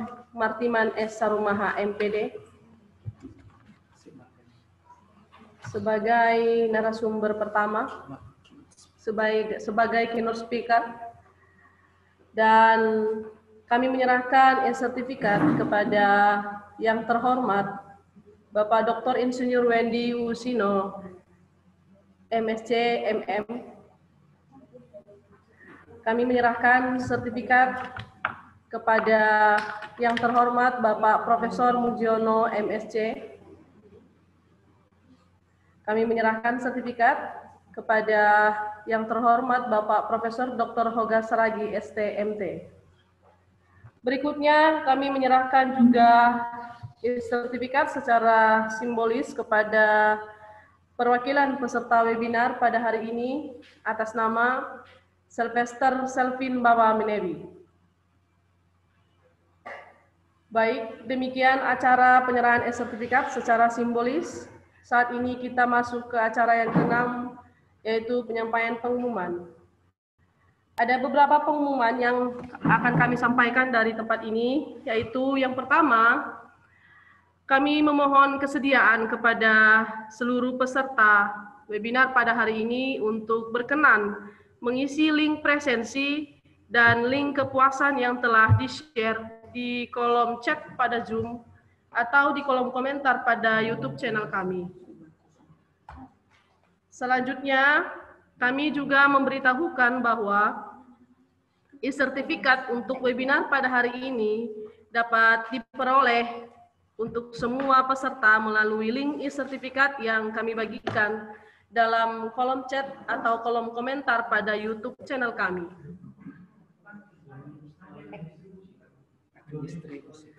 Baik, link e-sertifikat ini akan kami distribusikan paling lambat 1 minggu setelah hari ini. Untuk semua peserta boleh nanti setelah ini langsung melihat link e-sertifikat yang akan kami kirimkan atau kami share ke beberapa media sosial. Baik, acara yang berikutnya adalah pengumuman door prize.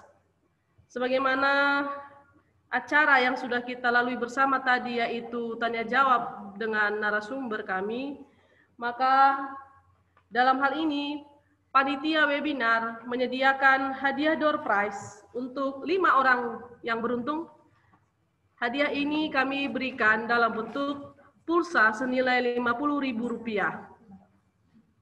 Ini kami pilih berdasarkan pertanyaan pertanyaan yang telah diajukan kepada narasumber melalui kolom komentar atau kolom chat pada Zoom ini. Dan setelah ini hadiah door prize bagi pemenang itu dapat ditanyakan melalui narahubung kami yang nomor handphone atau nomor WA-nya dapat dilihat pada brosur yang telah kami sebarkan sebelumnya. Baik, ada 5 orang pemenang door prize pada hari ini dan kelima orang itu nanti boleh menghubungi narahubung kami untuk selanjutnya menanyakan informasi tentang hadiah door prize ini. Saya akan menyebutkan 5 nama pemenang. Yang pertama, atas nama Omasi Z. Laia dari program studi pendidikan ekonomi. Sekali lagi, Omasi Z. Laia dari program studi pendidikan ekonomi. Ya, selamat ya kepada saudara Omasi Laia. Berikutnya, Nurhayati Waruwu dari program studi manajemen. Sekali lagi, Nurhayati Waruwu dari program studi manajemen. Selamat ya, saudara mendapatkan hadiah door prize. Yang ketiga adalah Paskalis Dahi.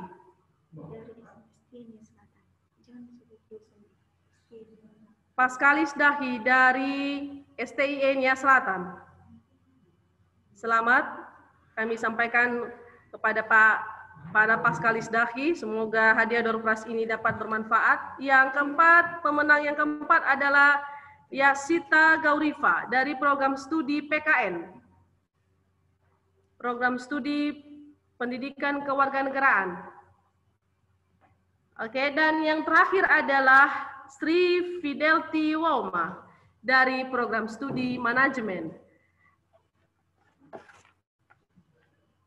Baik. Selanjutnya saya menyampaikan bahwa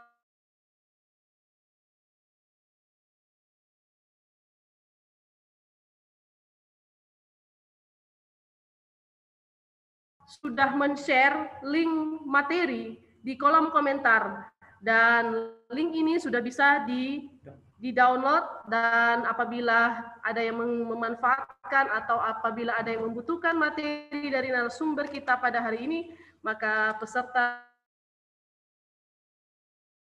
sudah kami share itu. Doa penutup kepada Ibu Mary Jaluku MPD, waktu diberi.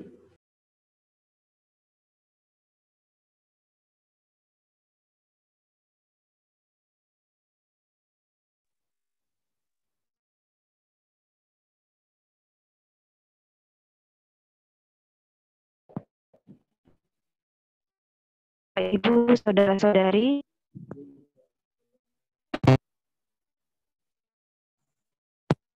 baik Bapak Ibu, saudara-saudari yang telah kenan untuk mengikuti webinar ini mulai dari awal pertengahan hingga akhir, mari kita sampaikan ucapan syukur kepada Tuhan atas pelaksanaan ini dengan berdoa menurut agama dan kepercayaan kita masing-masing. Izinkan saya membawakannya dalam iman Kristiani. Kita berdoa. Bapa Surgawi, kami mau tetap mengucap syukur, berterima kasih kepadamu Tuhan, sebab Engkau masih memberikan kami kesempatan untuk menikmati berkat-Mu Tuhan pada hari ini. Bahkan Tuhan kami bisa menikmati, bahkan kami bisa belajar begitu banyak ilmu yang telah diberikan oleh para narasumber kami yang sungguh luar biasa. Dan kami bersyukur atas semua yang boleh Tuhan berikan melalui mereka. Tuhan, kiranya apa yang sudah disampaikan dapat menjadi pedoman buat kami, dapat menjadi penyemangat dan inspirasi buat kami, menjadi lebih baik lagi. Baik kami sebagai tenaga pengajar, sebagai dosen, sebagai mahasiswa, dan biarlah kiranya Tuhan, semuanya kami tujukan untuk kemajuan pendidikan kami. Bapa di surga, kami mohon ampun atas segala dosa-dosa dan pelanggaran yang kami perbuat, atas perkataan, pikiran, perbuatan, dan sikap kami yang tidak berkenan di hadapan-Mu. Dan mohon Tuhan kiranya Engkau menyempurnakannya. Inilah doa kami ya Tuhan, kami sampaikan hanya di dalam nama anak-Mu Tuhan Yesus. Haleluya, amin. Saya kembalikan kepada pembawa acara. Terima kasih. Saat ini kita memasuki acara yang ke-9, kata penutup. Kepada Bapak Tobias Duha MKOM, waktu diberi. Baik, terima kasih waktu yang diberikan. Yang terhormat, Ibu Ketua Koordinator ketiga institusi, yang terhormat keempat narasumber kami yang telah membagikan materi, dan Bapak Ibu dosen yang mengikuti webinar ini, dan kepada adik-adik kami mahasiswa yang mengikuti webinar ini. Terima kasih atas kebersamaan kita selama pelaksanaan webinar ini. Jika ada hal-hal yang tidak berkenan, kami mohon maaf. Dan untuk para narasumber, jangan bosan-bosan ketika suatu saat kami akan meminta lagi untuk kepada bapak-bapak untuk bisa berbagi ilmu dengan kami, khususnya kami yang ada di STIE, STKIP, dan STIH, dan atau Yayasan Perguruan Tinggi Nia Selatan untuk bisa berbagi bersama kami. Terima kasih. Akhir kata saya ucapkan Yahowu. Baik, terima kasih. Dan kami menginformasikan bahwa dalam waktu tidak lama lagi, di sini di STKIP Nia Selatan akan mengadakan webinar selanjutnya. Ini bekerjasama dengan Universitas Mawar-Dewa Bali yang akan dilaksanakan dalam waktu yang tidak terlalu lama lagi, dan tentunya informasi selengkapnya akan kami sampaikan melalui brosur yang dibagikan.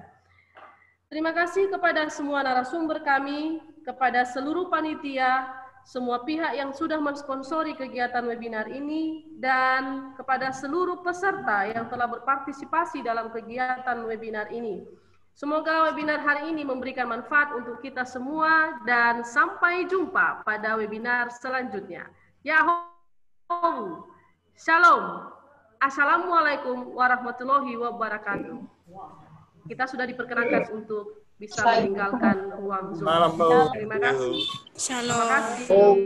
Shalom. Terima kasih. Akhirnya, Bu. Ya,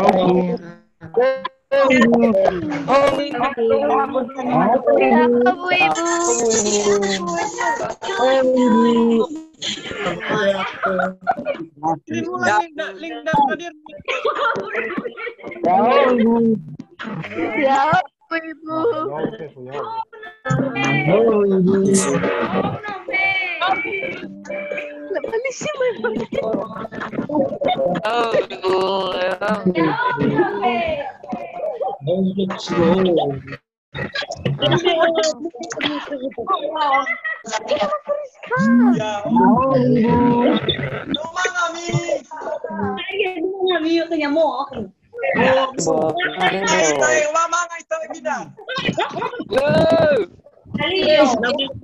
Sekarang acara jeda.